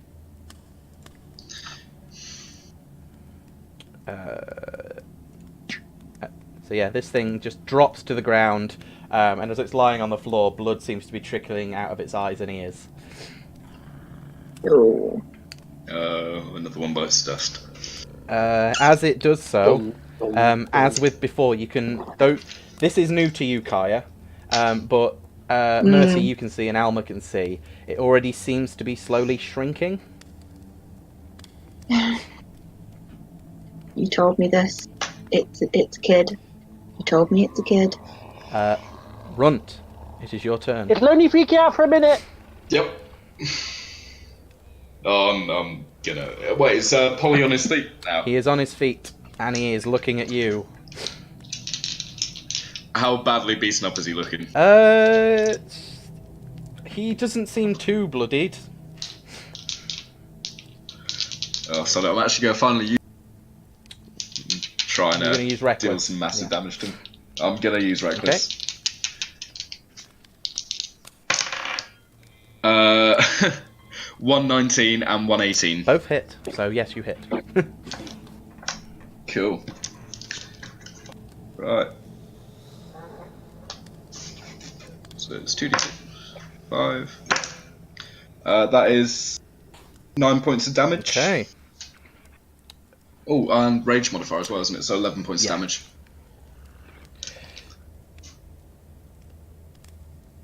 Okay, so as last you looked, Polyphemus had just hit you with this rock, hit you square on the head. Luckily, you've got a hard head. You've rammed a few things in your time. Well, hey. So as it lifts up, you kind of look dozy for a moment, but you take the moment where he thinks he's going to have stunned you, and rather than swing, you just take your Sparfer and you ram it up and you jam it just underneath his arm that had just hit this thing, and he drops the rock momentarily and screams out in pain, and then lifts up his arm as if he's going to backhand you, which, again, he is... Well, you can see by the scale, he's a big boy. But yeah, he lifts up his arm ready to attack you. Gabriel, it is your turn. Cool. Can I do a bonus yeah, action? Of course you Can I shove him unless he friendly? Which do I get advantage on? Because it was a reckless attack. That's only for the attacks, I believe, not for shoves. Cool. Well, yeah. As a bonus action, I can automatically shove him unless he makes the strength save. Okay. What DC is the strength save? It does not. So I'm going to assume it's my strength. Yeah, so it's 17. Well, it'll be 8 plus your strength modifier. Oh, in that case, it's an 11. Plus proficiency, I imagine. If it isn't, we'll look it up later. But most DCs... 13, then let's call it 13. Yeah, most DCs are your modifier plus proficiency plus 8, so we'll go with that. Cool. Let's have a look. Okay, that was the wrong one. I'm like, surely he's got a plus modifier, not a minus. That was mercies. Yeah, you go to shove him, and with the bonus action he lifts up, and you ram him with your shoulder, but it's like ramming a brick wall, except not a brick wall, because you actually shoved a brick wall once when it looked at you funny. Yeah, I but did. he just does not move. He is huge, he is made of muscle, and he just doesn't budge. Go like try and poke him in the hole that I made earlier. You can try next time for flavour. Poke him with a stick, Barry. Go on, get angry. Is that everything? Yeah, that's everything. Okay, Gabriel, you're up. Well, you're down, but you're up. I think I'm going to have to attack the Polyphemus again. You're going to attack Polyphemus? Yeah, he's still got his back to me, right? He does, but you're not technically flanking at the moment, so it wouldn't be at advantage. I could, if I get this right, I could move 5 foot away from both of them, diagonally northeast on the map. You would... I'd then still be within range to do my attack on Polyphemus. Is that right? You'd be in range, but you would provoke an opportunity attack from the other thing because you would be leaving its range.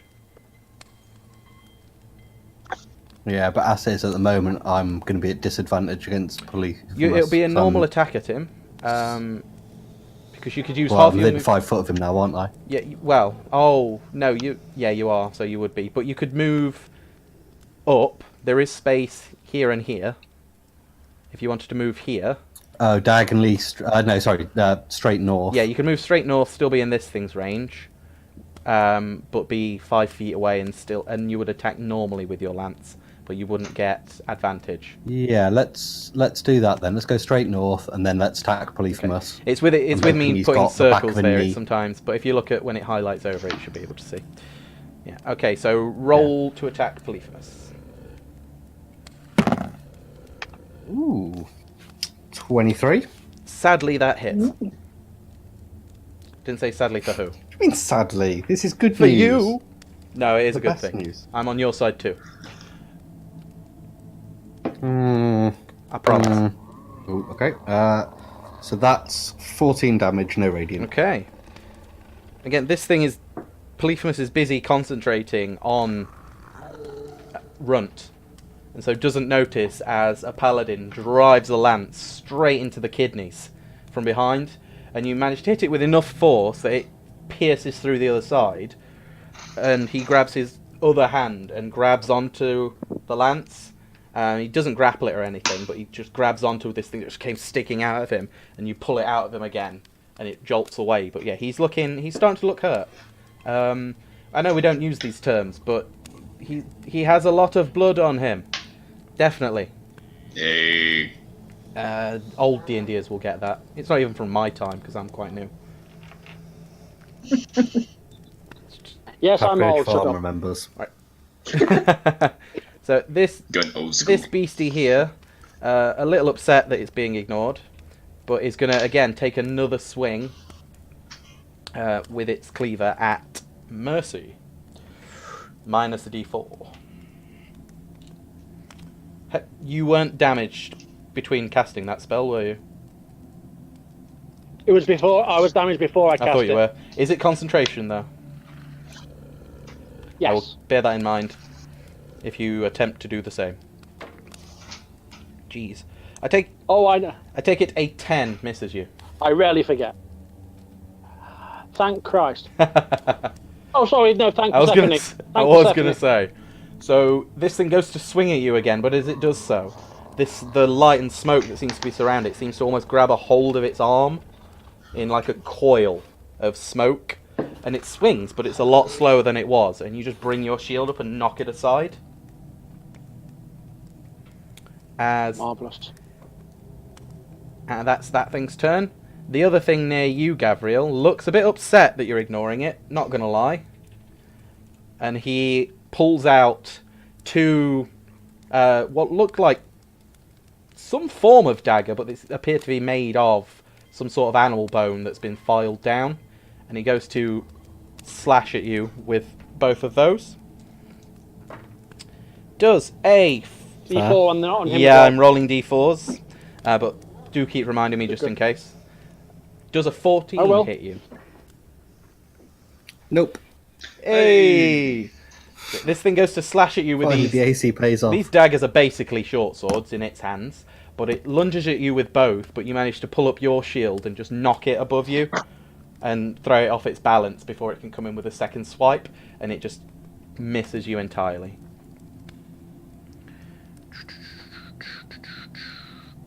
Mercy, it is now your turn. Hello. How delightful. Right, I'm going to just quickly look over my shoulder back to Kyra and say, don't worry about the child, just help distract this one a moment and we'll be fine. So with the child, if he's potentially dying, I'm going to spare... Oh, no, I can't do a double. Ah, that's a bugger. Oh, no, I can. Question. Mm-hmm. If I'm using my bonus action cantrip, can I still use a main action cantrip? Yeah, you can use 2 cantrips. You can only use... Or a first level spell. How it is you can only cast 1 spell of a level each turn. The other spell has to be a cantrip. That's fine. So you can cast 2 cantrips. Yeah, you can cast a spell in a cantrip, but you just can't cast 2 spells. The only reason being is because Spare the Dying is a specific bonus action cantrip and none of the others are. So that's why it's just 100%. That's fine. And Spare the Dying is a cantrip to you as well, so it's fine. Yeah. So, yeah, I'm going to stabilize the child that's shifted back. Okay, it's still slowly shifting back, and as it does so, as it just reaches the form of a small young girl, the blue light emanates from it, and the blood that leaked from this thing's ears seems to move back into the child's ears, and a breath returns to it. So it is stable and a child.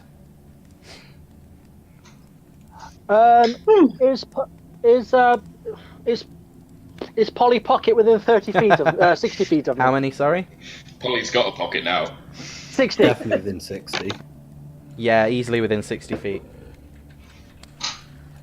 Screw it. I'm going to just quickly put my hand, my spare hand over Benedict, and say, "Help me send this bastard back to his father, and I'm going to toll the dead." Toll the dead. Okay. What save is that? Wisdom save. Okay. That is a... Ooh. That is a 13. What's your DC? Fine. How's your DC? Fine, whatever. Go. To be fair, it rolled a 15 with a -2 modifier, so I was hoping you would have got it with that. No, fuck you. Alright, in that case, rocks fall, Mercy dies.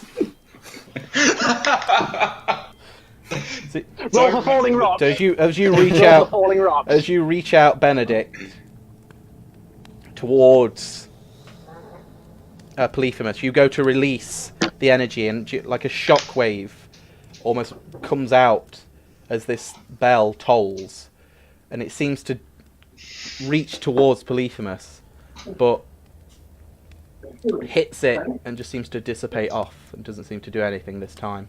It seems that he's big and stubborn enough.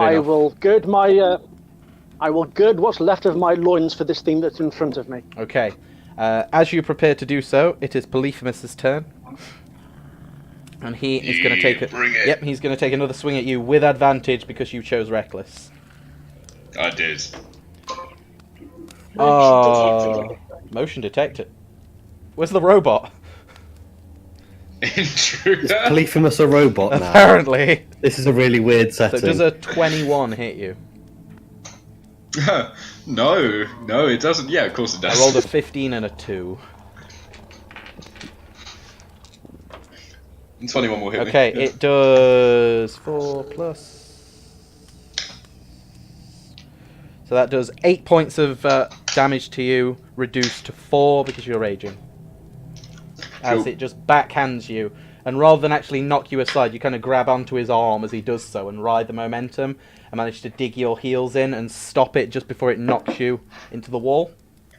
Cool. Before he knocks me over, can I be like, Poseidon might be your father, but I'm your daddy. You definitely can. You definitely can. No, you don't get a check for that. You just get bro points for that. On that note, that terrible but amazing pun, and at the top of the round, we are going to take a little break because it is 10 to 9. We're going to take a 10-minute break just so everyone can pee and get a drink and everything. Let me know in the comments, by the way. Let me know if you guys are happy with this amount of fight each episode and things. We try and space them out, but I don't think we had one last. No, yeah, we did have one last episode, but it was pretty quick. You just killed children. Yeah, I went through a wall. Yeah. So let me know what you guys think. Thanks for tuning in. Motion detected at the front door. Who the hell's getting invaded by robots? What is getting Polyphemus? Polyphemus is a robot. Motion. Skynet! To be fair, if he knew that motion was detected at his front door, he might have seen you guys coming before he got his bits chopped off. So yeah, thanks for joining us, guys. If you're still with us, please like, share, subscribe if you've got an Amazon Prime sub going. If you've still got one, they renew each month, so make sure you check them. If you have Amazon Prime or Twitch Prime, you get 1 free sub a month. If you can spare it to us, please do. We very much appreciate it. We've almost reached our first threshold where we actually get a payout from the mighty lords at Twitch, which we can put towards improving the stream with proper lights, proper tech, things like that. So thank you very much for your support so far. We can't have done any of this without you. Everyone sharing on social media, everything like that. Before we go to break, thanks again for Chloe guest starring. It was very short notice, so thank you so much for making yourself available. It's been great having you so far, and I was really disappointed when no one wanted to roll a bard, so it's great to see one at least guest starring in the party. Okay. It's because bards suck. Bards are amazing. Bards are awesome. Oh. My favourite class is bard and For someone who professes to sing, that's blasphemous. See, my favourite classes are bards Barbarian. and monks, which is why in my home game I play a bard monk, and who cares if it works or not? Of course it works. It does work Correct really well, answer. actually. She can move around super fast, but that's for another day. He's great at singing hymns. Die. Actually, it's a Right, 10-minute break, is it? It's actually a 13-year-old tiefling girl going through puberty, so she doesn't sing many hymns. It's mainly like at the minute. But that's the story for another day. Back in 10 minutes, guys. Death metal. Yes. We will see you soon. Go and pee, get a drink. Share this with your friends, maybe. I don't know. Remember, there's a podcast. We're on Spotify now. Woo! And see you in 10 minutes. Woohoo.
Hello and welcome back. Hope everyone's rested, peed, happy, all that jazz. Cool. Now that's out of the way. Back to the fight. One thing I didn't do before the end, after Polyphemus' turn, it is Alma's turn. Gabriel will join us. He's just, filling his lungs with smoke and toxins and horrid. No, oh, there he is. Hi. No, he wouldn't. That's lies and fallacies. Lies and phallic. Oh. Phallic lies. Poseidon lives in the phallic sea, apparently. So yeah. That's nuts. Well, he is surrounded by seamen after all. Hey. All right, don't. Bet it feels like a right dick. All right, don't be salty. I'm pretty sure the phallic sea is Sobek's territory. Fair. Right, before we get distracted, Is it full of sperm whales? we do have some actual story to do as well as this fight. So we will move on. Alma's turn. She is going to. Now she is free of this thing. She is going to move up to Runtikins. And she is going to put her hand on your glistening thigh and cast Cure Wounds. 4. 9 healing. Very nice. As she grips the staff, puts out her hand, and the same glow emanates from her hand and radiates up your thigh to the rest of your body. Not that. A warm tingling sensation. Runs in the confusion of the rage, thinks It is now. It would be the ogre thing's turn, but it's currently a small child who just kind of is coming around, looks up and sees Mercy, and just starts shaking and crying quietly. Kaya, it is now your turn. I am going to get up in the face of the other female one, Okay. the one that's right by Mercy. Yep. And I'm just sort of like going to look up at it and go, what is that all over your face? Oh, it's your face! And cast Vicious Mockery at it. Okay, that's a save again, isn't it? It is. It's a wisdom Okay. save. Oh dear. 13 again. How much, sorry? Is what you're aiming for. Oh, well, not 13 is what at, you're not at aiming a for. 5. I'm not even going to bother rolling the d4. Because it has minus wisdom. It has like 0 modifier as well. So yeah, so that's d4 damage and disadvantage on its next attack, is it? Yes, and it is 3 damage. 3 damage. Okay, and this thing looks at you, doesn't quite understand what it's saying, and then something registers, and a single tear just comes down its face, with a tinge of blood in it.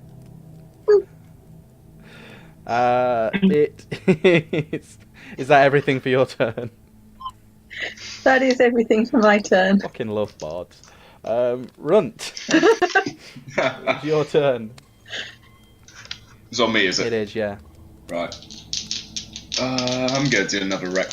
Okay, go for it. Reckless swing. Yeah. Just maintaining that rage. Just want to hammering away at him. That is about as 1, 2, and 1 nat 20. Of course. You and your nat 20s. But yeah, roll 4d6 and add your modifier rather than 2d6. Cool. 3, 10, 14 modifiers. So that's going to be 20 points of damage. Is that including your rage modifier? Yeah. Okay. Jeez. Okay, so yeah, again, this new technique that you found, you use it and with all the force, you do an upward swing at this thing, and you essentially just gut it. Polyphemus, again, he can't get his hand down quick enough, because he's getting attacked from both sides, and you just eviscerate to the point where you can actually see some of the insides and the entrails as you cut through the stomach, the lining and the muscle, and he takes a big ol' hit. You can actually smell the putridness of its insides with how close you are to it. I'm going to get closer because as a bonus action I'm going to shove him. Okay, That's a strength save, yeah? Yep. Okay. You're in luck, because I don't think, even with a positive modifier, I don't think a roll of a 2 is going to help. So that's 6. Yep, that fails. So how far do you shove him? Does it say? I'm just gonna like get my shoulder down and just try and shove him back away from me, and like if I can, in stalagmite. Okay. How far does it say it shoves him? It shoves him 10 feet. Okay. So it shoves him to here. It doesn't hit the back wall because there's this little outcropping here, but it does shove him far back, and he's kind of stumbling on his feet as he does so. He doesn't often get pushed around by anything, let alone anything that's like a third of its size. He doesn't look happy. Oh no. Gabrielle, he gets a lot closer to you now, and you can smell what's like rotten meat and cheese and Yeah. Polyphemus has a lot of cheese. This has put me in a rather awkward position. Sorry, Gav. On that, it is now your Yeah. turn. So if I backstep away from him, he'll get an attack of opportunity because he's not engaged, won't he? He's got a bigger threat range. Oh, so I won't be outside of his threat range by taking one You step don't back. think so? Looking at him, he's got some big arms. Okay then, let's take a sidestep around Yep. to the west. You are definitely stuck here because you can't move any further west or north. You kind of backed up against. Oh, is that not a? You can do what you want. Is that not a square? No, where you are now is a square, but that's the last square. There's a little outcropping. Oh right, I So see. you got your back against the cavern wall now with this ogre child. Back against the wall, against Polyphemus and a giant baby. Basically, yes. Yeah, I'll be alright. I'm sorry, Gav. Alright, let's get another Poseidon bastard off the streets. Okay, roll to hit. 20 non-natural. That definitely hits. Well, I'd say definitely. Oh, 4 damage. 4 damage. Yeah, you were quite startled by him just moving towards you, so you kind of just lashed out as you stepped away from him, so you didn't get hit by one of the big flailing tree trunks of an arm, and you just managed to hit him in the arm as it swings out. Almost knocks the lance out of your hand, but you managed to keep hold and dig it into your shoulder. But you only managed to do a little bit of damage to him. That's alright. It is now the little beastie's go. Hearing what you just said to it, and it's not been able to hit Mercy before, and because apparently I bully guests, it's going to take a swing at you with disadvantage. With disadvantage. And a D4. And minus a d4. That's the first. -3. -3. Well, it was only -2, but it rolled a natural 1. Yeah. So yeah, it goes to swing at you again, but a combination of those cruel words that definitely affected it, and the smoke filling its vision and everything else from the bane spell, could smell, like off pomegranates, swings out with this cleaver, completely misses you, swings down, and it just shatters against the floor. You kind of have to, the two of you have to kind of cover your eyes so shards of rock don't hit you in the face, but it is now weaponless, and it completely missed. However, it is now the other child baby ogre things go, and it has Gabriel in a corner, so he's definitely going to take another swing at you. D4. I know, that is a 5. Thanks, man. That is a 5, which I believe misses, probably. Yeah. I think I can blag that misses my AC. Yeah, again, it goes to swipe at you with these daggers, but you kind of use the corner, and you don't go prone, but you crouch and pull the shield up so that it's a very hard target to hit. There's not much of you showing, and you use how you've backed up against the wall as additional kind of protection, and it just scratches against your shield, just leaving a couple of score marks, nothing major. Mercy, your turn. Okay. Well, seeing as the female baby is kind of temporarily distracted, and I'm definitely Hades bent on bringing this bastard down. I'm going to whisper to Benedict and say, for the children, and I'm going to guiding bolt him. Ooh, nice. I'm going to bring me Polyphemus. Yeah, even. that's an attack roll, isn't it? Yeah. Sweet, go for it.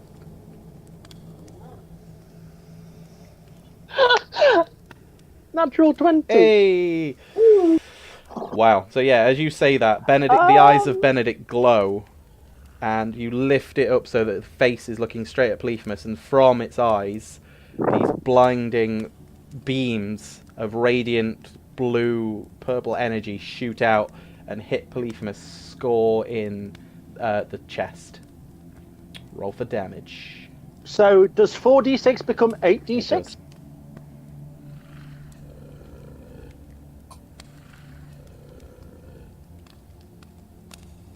He seems to have frozen from the excitement, but yes, it does. Right, 8d6. I'm not quite sure what happened No, then. so- yeah, I double the dice because it makes it easier when you double stats, and it's also law of averages, I think, says you'd do better. Sure.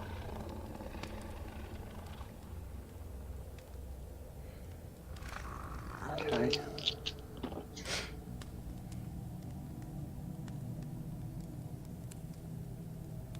Okay.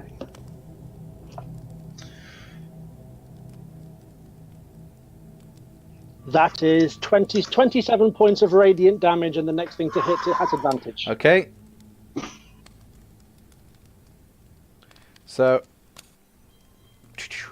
Run, as you push this thing back, and you lift up your Sparta, and you start laughing, and this deep baritone laugh that I can't do.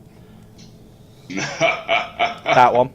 You go to charge forward, but as you do, these two beams of light streak just by the side of each horn, like in between each horn and your head, narrowly missing you. You can kind of feel the heat come off them as they bounce into Polyphemus's chest. And just as you go up, the light fades as you bring your sword up, but all you can see is the vacant stare of Polyphemus and two, like, decent, like, watermelon-ish sized holes through the chest of Polyphemus.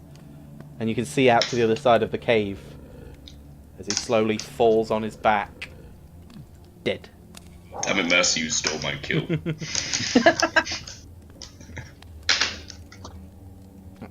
Okay. That is definitely one dead Polyphemus. As you look around, hopefully, the child ogres, whatever they are, they don't seem to change. Oh, bollocks. So it is now Kaya's go, though.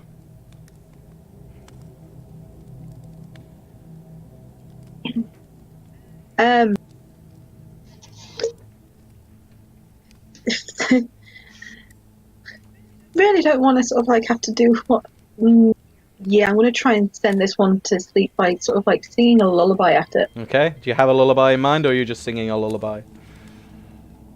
I'm just going to try and sing any lullaby that comes to mind. It's like, rockabye ogre, go to sleep. When you wake up, you'll be a kid again. Legit. That'll work. If you want to roll for sleep, not damage. Yeah.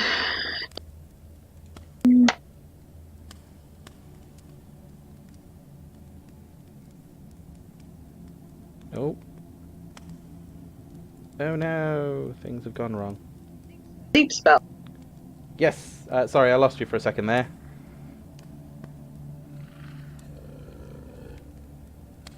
I appear to be still losing you. When, There we are. can you hear me Yeah, now? that's better. Right. 29. 29. Well, it does it now. Yeah, this thing, it's still growling at you. Here's this song. And the tears start coming again. Not blood this time, like actual tears of... It's just had enough today, you know? It's been a lot. And it just kind of Go to sleep. slowly doesn't... Yeah. And drops. Unconscious. Still an ogre thing, but unconscious. Runt, it is your go.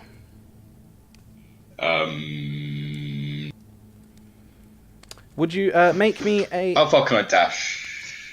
It's basically your what am I movement. Make making? me a perception check for me. Because I'm nice. Cool.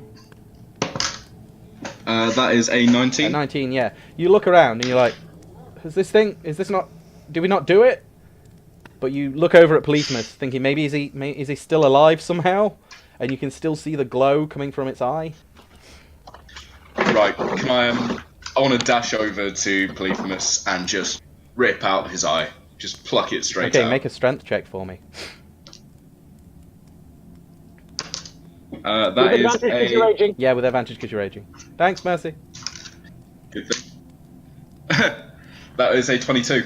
Yeah, no problem at all. You kind of don't even use both hands. You kind of stick your spatha into the wound that Gabriel made earlier and crowbar it a little bit, and then just pull this eye out, and it just makes a sickening as it comes out. You look at... You like fly up in the air, I just catch it. Yeah, and you look at this. Well, it's big. It's like I say, it's like the size of a medicine ball. And you look at it properly, and it looks odd. It kind of looks like a giant goat's eye almost. Do you know, like they have the gross little rectangular side? Yeah, the weird. Yeah, goats are eagles. fucking weird.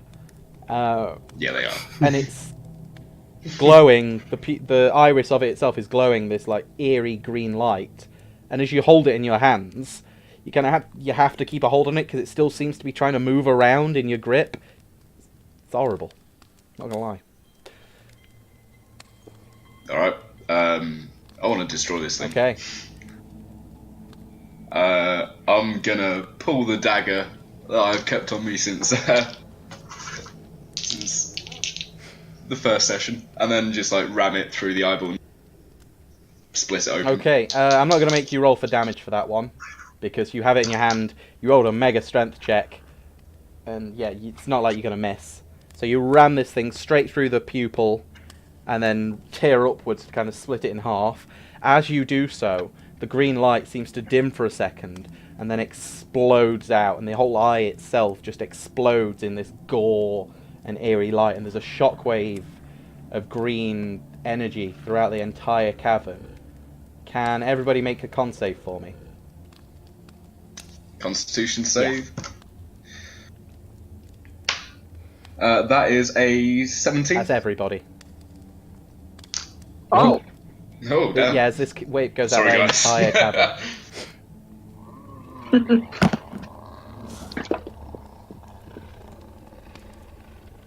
Five. unnatural 20.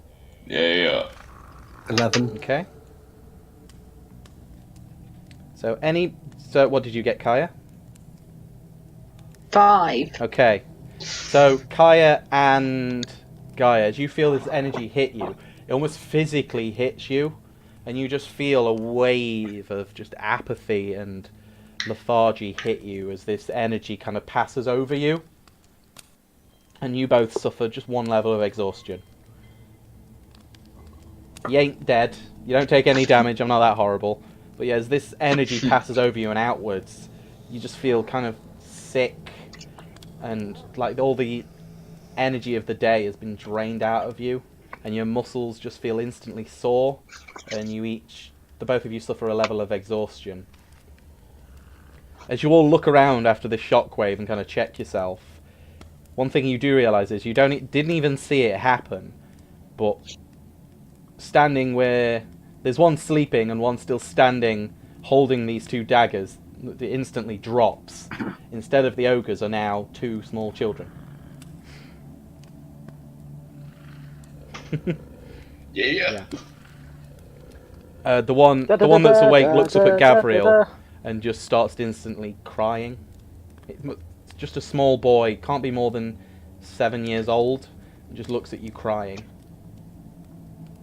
We'll just pick the boy up and start comforting him. Okay.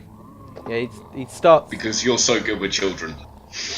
To be fair, after a like 20 seconds or so, the like audible crying just turns into more of a silent sob into your shoulder, and he takes comfort in the warmth and the encompassing of your armor, and you do, as a paladin, you do kind of give off this protective kind of presence. So yeah, you are now out of initiative. Yeah. Well done. Yeah. Can I immediately drop to my knees before the one that I stabilized and use my healing hands? You please? can. You definitely can. I'm going to sit down next to the one that I sent to sleep and gently wake said child up.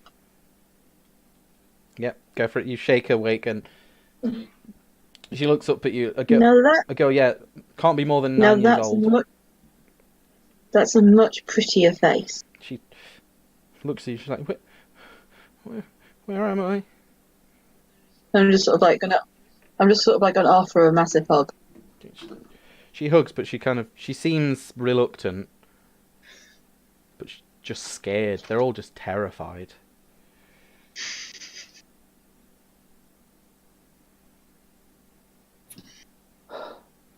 Okay. It's okay. You're not any harm anymore. We're going to take you home. Yeah. Where you belong. What's your name? To the one that I'm holding. Dara. Name's Dara. My name's Gabriel, and we're going to get you back to your parents now. Do you know if there's any more children around here? I think there was 2 more. I think they're over by my friends, so let's go meet them. 2 more. And check they're 2 okay. more that left before. I don't know where they went. They left maybe a day ago. They went to town. Were they the ones we took out in the town? We found those. They're back with their families, They're... and we're going to take you back to your family now. Okay. And they're okay? Yeah, it's all over now. Nothing else to worry about. Okay. Thank you. Who are you? Who am I? Yeah. Sorry, Gav. I'm going to wander over to the body of Polly. Mm-hmm. I'm going to examine it. I want to examine it, and then pass a basic funeral rite over it. And then usher it, and then wish it well on its way down to Tartarus. Yeah, you can do that. The life has definitely gone from it, and some of the skin seems to be like bubbling as it starts to decompose already. It almost looks like an acrid, polluted water that's kind of bubbling away as it turns into possibly sea foam or something similar. You reckon? Yeah, let's just run busy on it. You think within a few hours the body will have most likely dissolved away, maybe leaving bones? You don't know. Yeah. I want to have I want to have a quick look around, see if there's anything of note that we can maybe take back to the village, see if there's anything that's been taken or anything on him that's useful to us. Okay, make an investigation check for me. Nice, With pleasure. Right next You to can. Feel free to either both make investigation checks or make one at advantage. What do you want to do, dude? Separate or? Well, I just rolled an 18, so... So an 18. separate. Two separate. Yeah, mine's only a 7, so... Oh, yeah, you're busy doing the funeral rites and kind of looking over this thing and trying to see what the heck is going on. It'll be something to tell the priestesses. Definitely. Whereas Runt, you look around, you just start instantly doing what barbarians do, and you start rage looting the place. An 18, Pretty you much. search through him, you find a lot of dried meat. It's in packages of skin and things, so it doesn't get much of the gunk on it. You can probably just wipe it off. So you get... Oh, it's a 21. Oh, 21. It's not an 18. Well, I've got to okay, have my that phone. does actually make a change. Well done. You managed to find, say, about 8 days worth of rations, field rations, in terms of dried meat and things like that. As you look around, there is, hidden in little pockets here and there, There are a few bits of pottery that you think could be worth some money. A few farming tools, probably not worth a lot. And you do find around 50 gold pieces, Nice. 400 silver pieces, and 80 copper pieces. Also, as you're searching through, you're searching through these alcoves, and you turn around and you see one of the things emitting the light on a 21 seems to be different to the others. It's not the green light of the gross eye, which, again, you still have if you want to look at it. It's almost gone... It's no longer glowing, and the pupil itself seems to have gone cloudy, do you know, like a milky eye? Like goat cataracts. Basically, Lovely. yeah, it's completely... Where you can still see it, it is completely gone up milky. But it still smells just putrid. Yes. And like... I'm still going to hold on to it. But one thing you do notice is one of the things that's emitting light seems to be emitting light differently to the others. Again, it seems to be, rather than the light of a fire or the green horrible light, it's almost like a blue, teal kind of light. And you go to inspect it, and at the back of the cavern where you found Polyphemus sleeping, you find, on a weapon rack, you find some old swords, like you find a couple of old long swords that are mainly rusted over. If you look at them, they seem to be from like Theban soldiers, maybe. You find a few slingshots, and you find a trident, which isn't rusty. It seems almost pristine. It seems like pristine. It doesn't have any wear or tear on it. But it still looks it still looks old. Sorry, I'm just laughing at Ken. That's creepy as fuck, dude. I look at the trident, go like, right, well, I'm not fucking with that. Oi, fish boy! Yes? I think I found something you might like. Come and have a look. Oh. May I examine it? You can You go right ahead. make a religion check for me. Ooh, my favourite. 19. 19, well done. You look at it, and at first you're confused, because when you first look at it, you have seen a picture of this trident a lot. Like, this is Poseidon's trident. Like, this is the Earthshaker's trident. How the heck is that? But you're confused, because as you're holding it, you would imagine that any mortal holding that trident would probably explode. But on a 19, you realise that there were replicas made almost. Like when Hephaestus or the Cyclops, depending on what legend you read, made tridents, they made prototypes to begin with. Some very low were given to like generals, some were given to his sons, some given to different things before the main Poseidon's trident was fully made.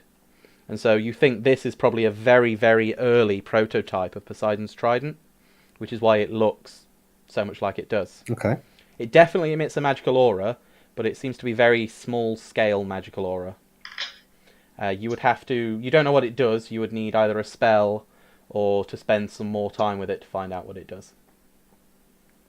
Okay. I will be keeping very tight grip on You that. might. He turns into a fish. Okay. I think that might be Maui. Maui can turn over what he wants. To be fair, Maui was killed by a vagina, so who can take him seriously? I mean, isn't that how... Never mind. That's how I want to go continue. now. Okay. So, yeah, that is all you can find there. That seems to be... It mainly coveted, like, meat and coin and tools and things.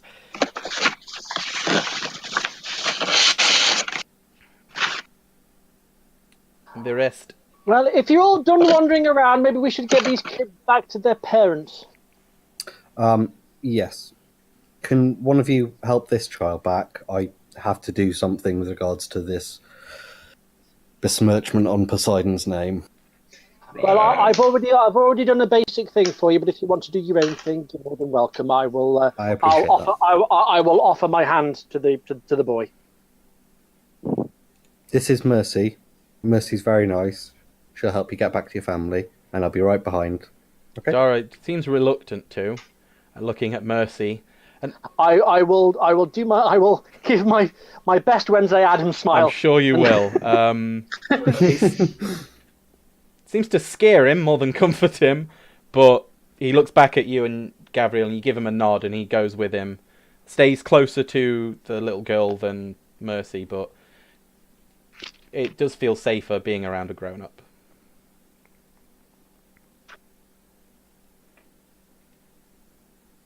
Right. Well, are we gonna take these frogs back? Are we? Well, we're not going to leave him here, that's for sure.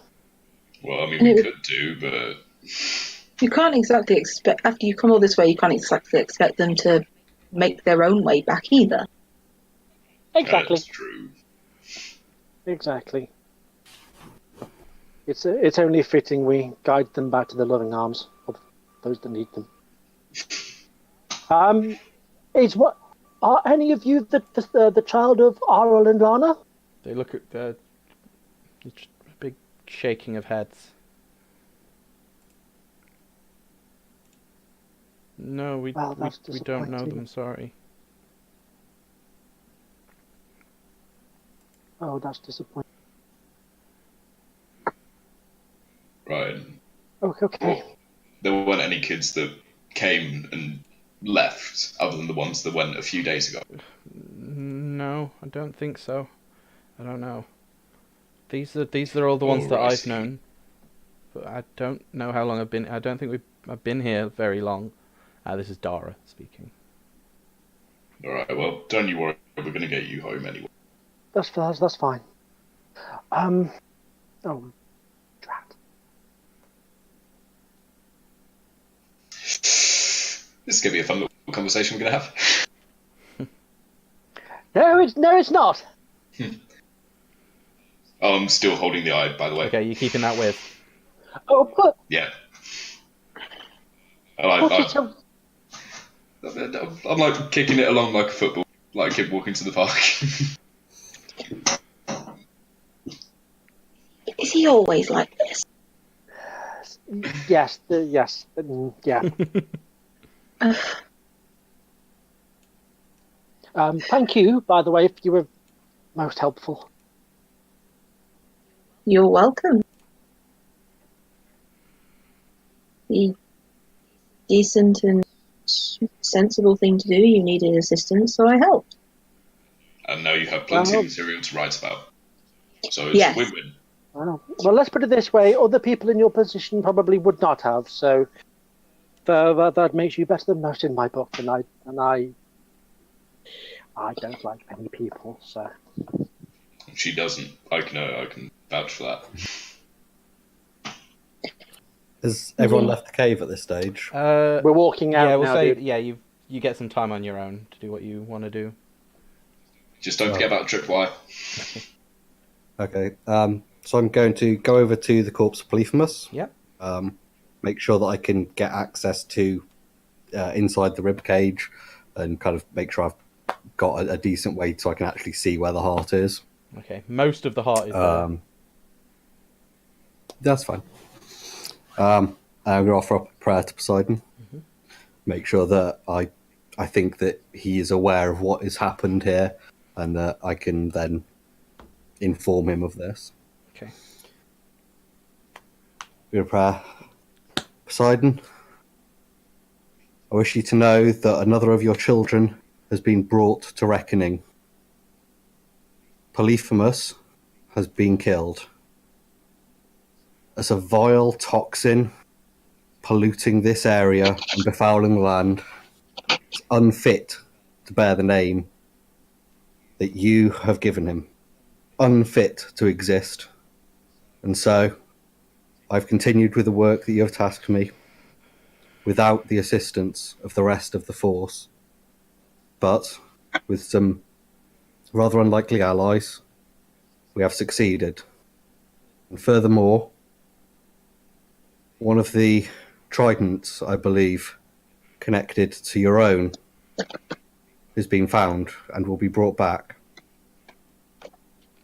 But I want to rest assured this is not the last of the foul creatures that has failed to live up to the glory you have given them a path to, that will fall to.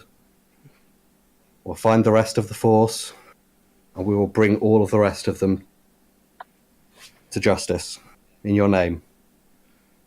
And then press the tip of the trident through into the heart. Okay, it seems to almost deflate into this putrid liquid as you do so from the touch of the trident. If you would like to make me a religion check.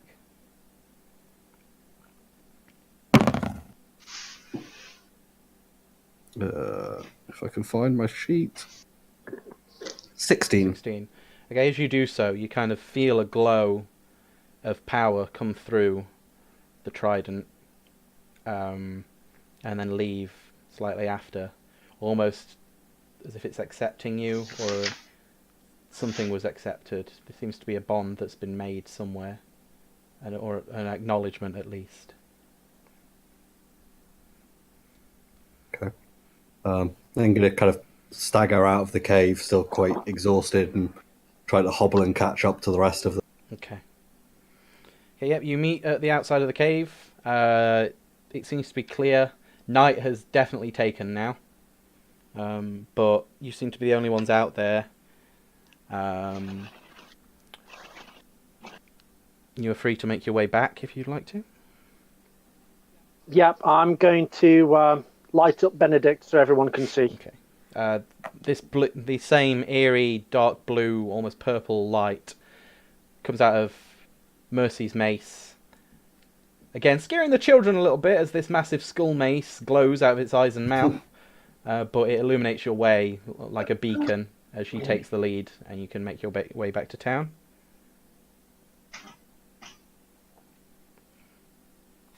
Just checking up on the children as we're going back, making sure that they're kind of comforted from any weird noises or movements off in the sides. Okay. I'm going to ask them to tell me stories of their home and things that they have done, sort of like trying to keep their mind off what's happened, what's going forward. And the big scary lady. That too! They seem to warm to you a little bit as they following behind you, so they can't see your attempt at a smile. And they're just following this beacon. And they seem, they still scared and shaking. You don't know whether it's from the night air, as they're kind of wrapped in these big furs that, seem to keep them warmer, but they don't fit very well. So they keep having to almost bundle themselves up, and things are going slow because, like I say, one of them's quite injured. You did, give it the migraine from the underworld before you brought it back. Right, but the story. Can I pick him up and carry him? Yeah, fair. But the stories do help. It seems to distract them at least. And whilst they're still shivering and twitching a little bit, and any sound that isn't you seems to they seem to jerk their heads up again. At least while they're listening to your story, they're not crying, and they're not asking about their parents and things like that. Okay. As you are making your way, Gavriel, you're walking along, and there seems to be... You're all walking, and you feel like a slight tremor in the ground. You're all worried for a second, but Gavriel, as that happens, you kind of hear through your head a deep, runt-worthy, baritone voice just say to you, "You have my interest now. Do not squander it." And another roll of thunder through the floor. You guys just feel it's only a slight tremor emit from the valley, and a few rocks fall. But Gabriel, you hear the voice, the unmistakable voice of the Earthshaker Poseidon.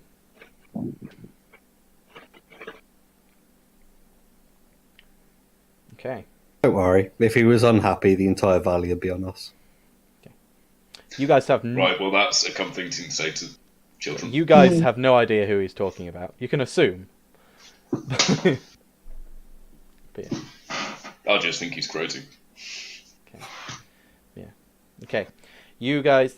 Right, let's get moving. Yeah, you carry on to town. As you make your way there, again, Would you all like to make perception checks for me? You can do. Nat 20. Damn. 15. Good boy. 10. Sorry, 17 rather. 14. Kaya and Mercer, as you're walking up to the town, you can see that there are, the usual lights in homes and things. There seems to be light coming from the town. Nothing seems to have, there's no big figures or anything there. Runt, and definitely Gavriel on a natural 20, what you see is that those lights aren't coming from inside the homes. Those lights are the homes. And it appears that the town is on fire.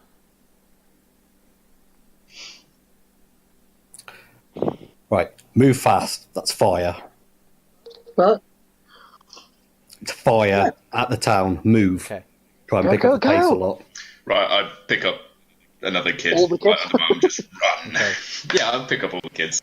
You hoof it there, and you do get there. And as you're walking in, you've got the momentum, you're looking for the danger, you're seeing where it is, and it very quickly dawns on you that this isn't the start of a town fire, this is the end of it. And that the town itself is basically in ruins. And you can see what fires are still burning. The reason you mistook the fires for the inside lights is because they're just burning down. And you can see here and there, you can Just see embers. the burnt forms of some of the townspeople. You can also see the prone forms of some of them. You can see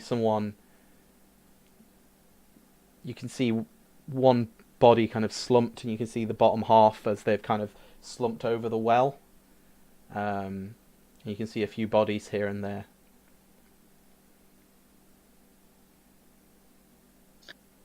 Right, run, look after the kids. Let's go see if we can fix anyone. Okay. I'm gonna try and make a beeline to the house of Lana and thingy. Okay. So Runt's staying with the kids. Gabriel, you're going to go and try and help. Kaya, what are you doing? Well, I'm always babies. I'm heading for the one over by the well. Okay.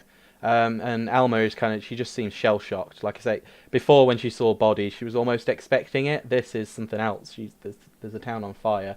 So just like the other kids, she kind of just holds on to their hands and kind of stays close to, Runt on one side and then a quietly whimpering Birch on the other side.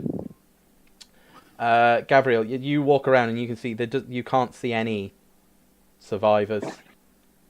You're looking around. You start looking deeper into that. One thing you can see is that whatever's done this has gone. You don't seem to be in danger now. With a 20 perception check, you can tell the town is now empty of whatever did this. But on a cursory glance, there doesn't seem to be any survivors. But I will come back to you. Kaya, you go up to the person in the well, and you go to lift them out to see what's happened, and you realise that the reason you couldn't see the top half of them is because there's no top half to look at. And you pull. Oh. It seems this body has literally been ripped apart. It was in a clean cut. It is almost like something has literally ripped it in two and discarded one half of it. Can I see where the other half is? Yeah, you look and you peer down, and you can just see something floating at the bottom of the well. I'm just going to turn and slump. So I'm sat with my back against the well, just trying to gather my thoughts, having seen something that horrific. Okay. Mercy, you head towards the home of RL and Lana, and you can see that their house, it's a wreck. It's more of a wreck than it was when you left it. There does seem to be part of it on fire, but all of it didn't seem to catch. Are you heading inside? I'm just shouting the names. Okay. You don't hear any response from their names. Yeah, I'm going inside. You go in and you look around, and this place again, it seems more ransacked than when you left it. And you look around. You don't need to make a check, but you can see the still form of RL on the ground. You go over to check, and you reach out with your sensors, and it seems they're not quite dead. Can I stabilize him? You can. You put a hand over Benedict, and you put your hand on RL, and you can feel the breath start to slowly come back to him, whereas before you couldn't hear it. It's now like a slow rasping breath.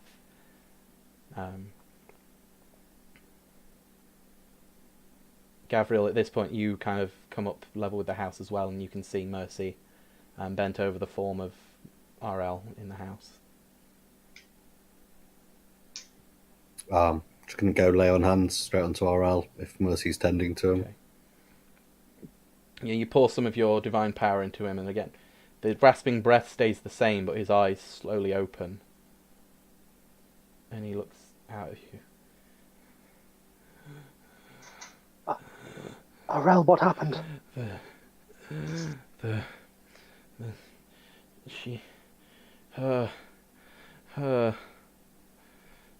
It's not her, it is her. It's not.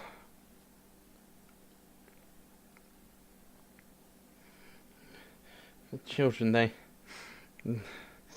turned back. They were monsters again, and they went for her, but they didn't. But did she go for them? I don't know. Something. Where are they?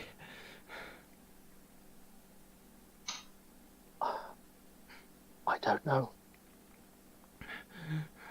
Who is her? Lana? Lana? No, not Lana. Lana's not Lana. She's something else. Someone else. She just laughing. Why was she laughing?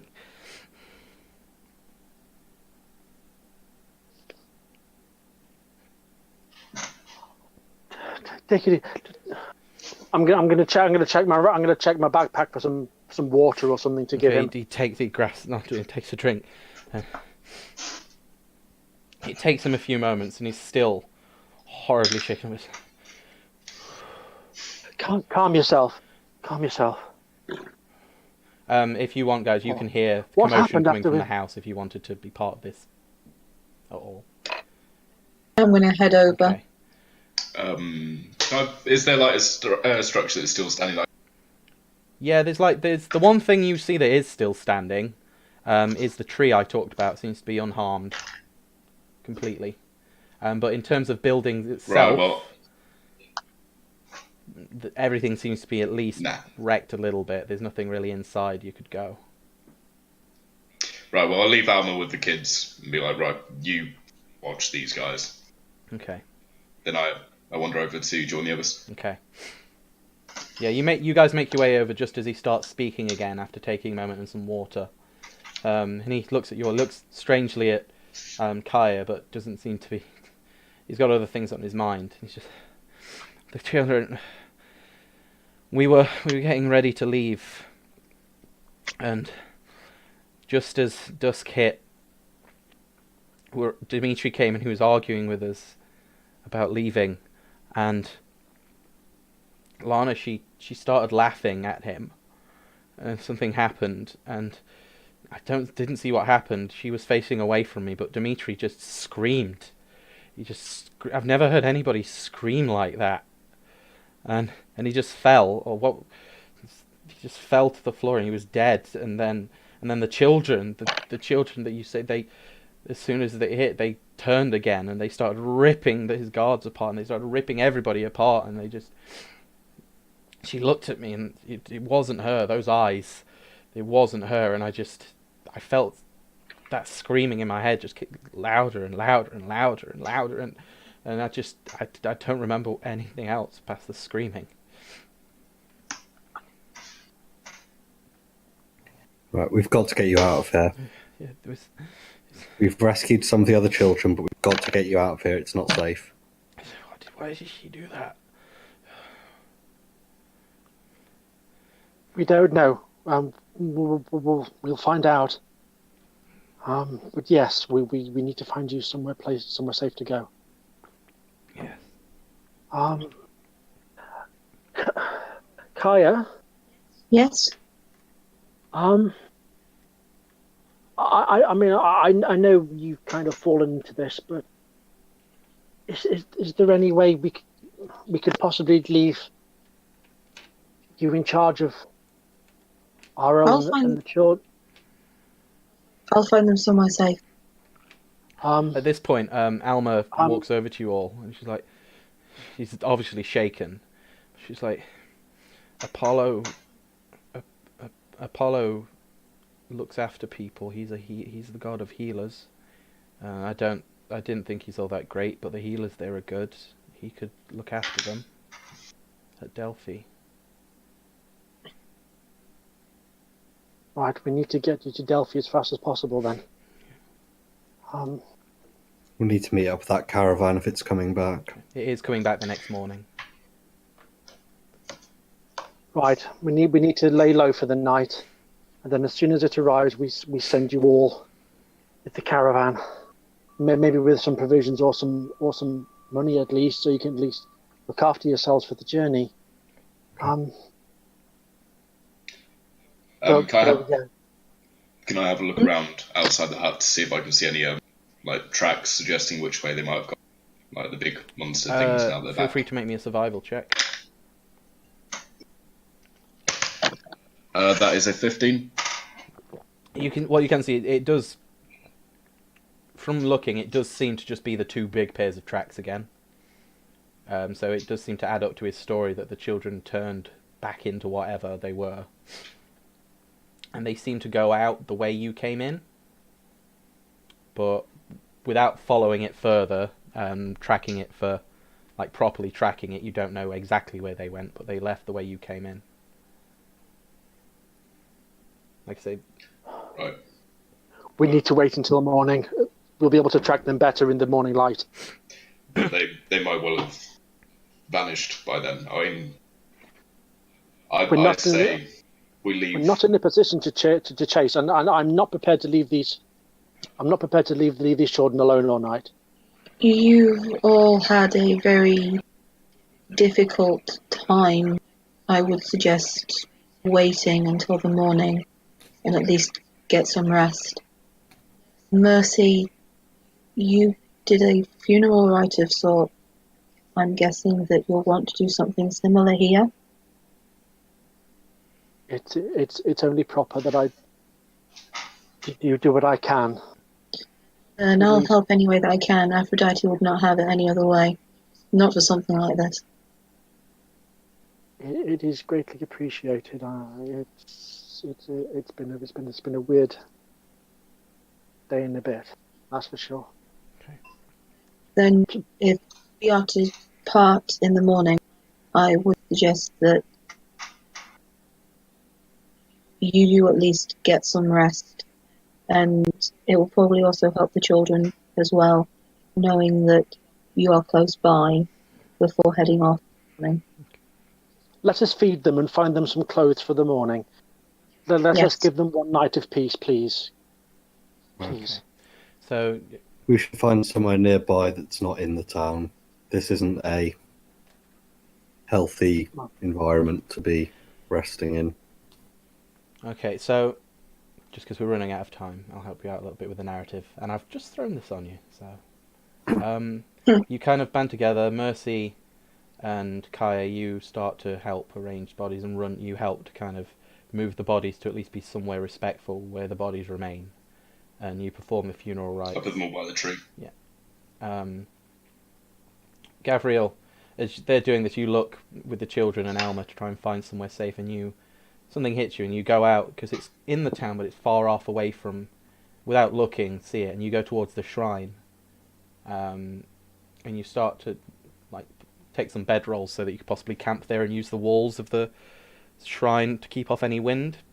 And you notice that whilst the shrine's still in place, all of the idols and things have been like broken and vandalized and destroyed by something, including the one to Poseidon.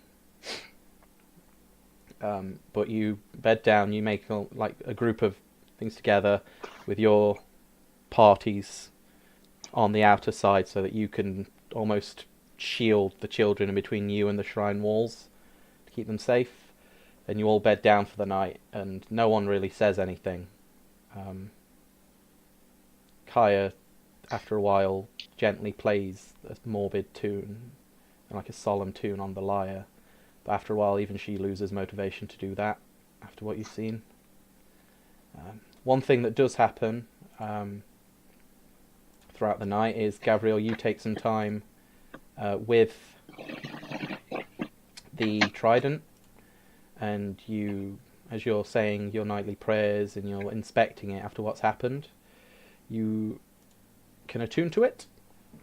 It is basically an early Mark 1 Trident of Poseidon. You can name that however you like. It is a magical weapon, so it does magical damage. It still does the same damage as a trident, so d6, d8, but it has 3 charges to it. DC 15 wisdom save, and you can cast Dominate Beast with that as an action on any creature that is aquatic, basically, that has a swim speed. It recharges D4 charges after a long rest. Right. Okay. The next morning, the light hits. The smoke is now... What smoke remains is white smoke. The fires have all gone out. And although it wakes on a horrible day, the sun is out and shining, and there's birds singing. And you guys can, if you want, you take the outskirts around the town, guard the children as much as you like, and head out to where you set to meet the caravan. Wait for the caravan. Yeah. Well, as you get there, after coaxing the children there and making sure that they see as little as possible, and again, that some of them have started crying because they were expecting to see their parents, and you see that the caravan is there waiting for you. And he's there with Cyril is there with his family. It was like, oh, it's good to see y'all. See you made it. Did you? Oh, you made some new friends. I know it's a bit of an imposition, but these children are recently orphaned, Oh my. and quite like to get them to Delphi. Do you think you could take everyone? I mean, If not, do you think you could substitute us for the children? we could definitely travel together. I don't know as we wouldn't fit all of you in the cart, but I'm happy for y'all to travel together. We could put the children in the cart first, and then, safety in numbers. Not in the cart, I'm sure. While I'm here, a tiny little fellow with a lot of energy, he found me. I don't know how he knew, but he said that he had a message from you, Mr. Gavriel, sir. He said that you'd sent word to Sparta, and that he had a response for you. Yes. Yeah, he gave you this. And it's a letter, and it has Hermes' symbol on it, which is a symbol of the messengers. You have no idea how he managed to get to Sparta and back so quickly. But you open it up, and it reads, it's like, Gavriel, I don't know what happened, but you need to act quickly. The order, they've been put on trial for treason. Apparently they tried to assassinate Dionysus himself. This can't be true, but they were put on trial and they've been sentenced to be executed. The execution is within the month. It was. How can this be? This can't be so, can it? What, do you know about this? Please come quickly. Sort this out. This needs to be fixed. The Order cannot lose 3 members like this.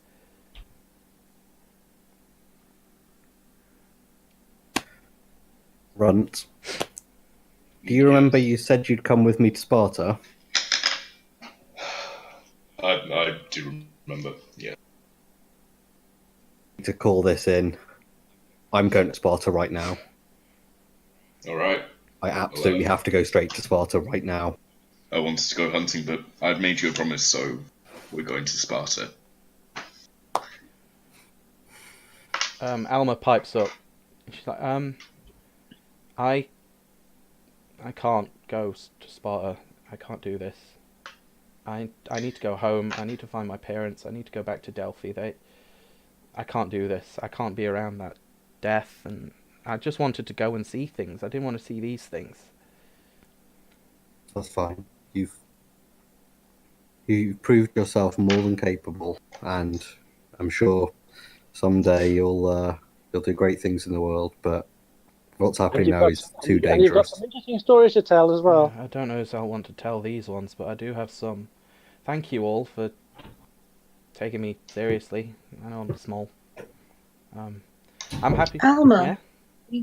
you can always tell me. I will happily listen to them. I can write them down and hopefully use them in song. Will you come with me? I'll come with you to Delphi. Okay. Apollo likes music. Yes, he does. It's like, Can I just kneel down in front of Alma and just offer her a hug? she very quickly tries to act like the stubborn teenager she was, but with everything that's happened, that quickly melts and she wraps her arms around you. And Birch kind of comes up to your side as well. I'm gonna give Birch a quick scritch on the head, and I'm gonna just whisper in Alma's ear. It says, "Don't you worry, you'll be safe. I'll look after these dumb men for the both of us. And yes, he's still weird." And I'll give her the biggest hug I can possibly muster. She sits up and she rearranges a hat that had fallen down after it and holds on to things. She kind of looks at the rest of you and just kind of, well, bye. I give like a little fist bump. Again, thank you. You're weird, but you're nice, weird. Gavriel. Shake her hand and say, well, you just got to promise you go out there and do great things someday. Maybe, just not yet. I think I came out too soon. Take some time, enjoy being a child, and then go and be someone amazing. Or something. I can turn into dogs now. Or something amazing. Okay. That is true. Cyril kind of rubs his hand together and kind of, okay, well, we better get on the road. Are y'all not coming with us then? Cyril, do you need any more money? No. I'm not going to take money out your hand for escorting orphans to Delphi. I don't think that Hero would ever forgive me for that. No, this.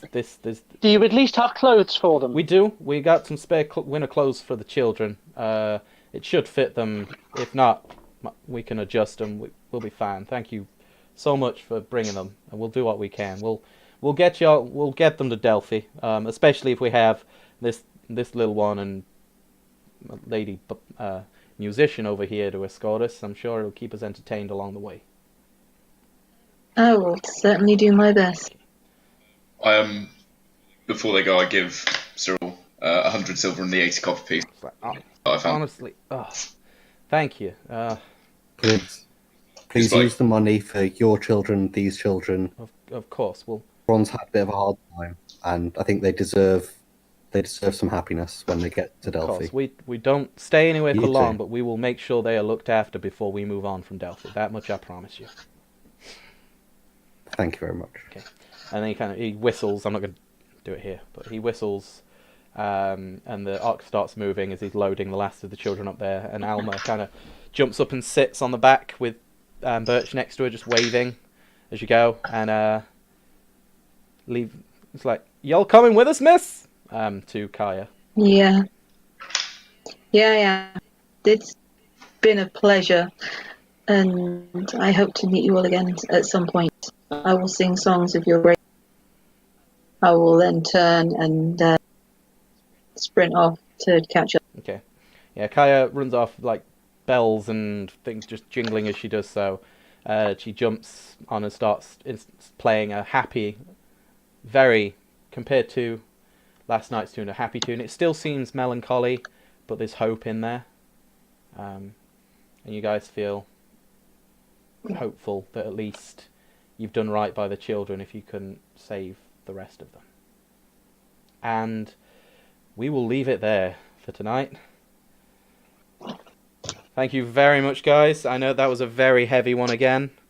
But the pieces are always moving. And hopefully you're enjoying it, even if it was quite a solemn one.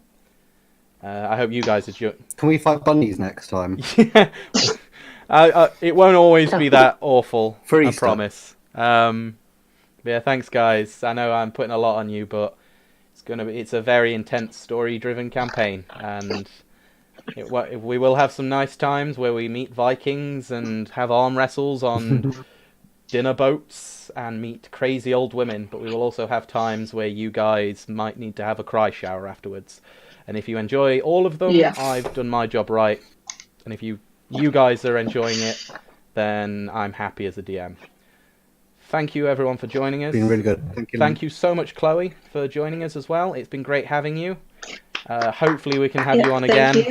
Definitely. You're always welcome. Thank you you, for Chloe. inviting me. Anytime. Thank you for all of us regulars. We've said some goodbyes, we've said some hellos. It's been an emotional one, but I've really enjoyed it. To everyone watching, please do remember that we love you all. Even you.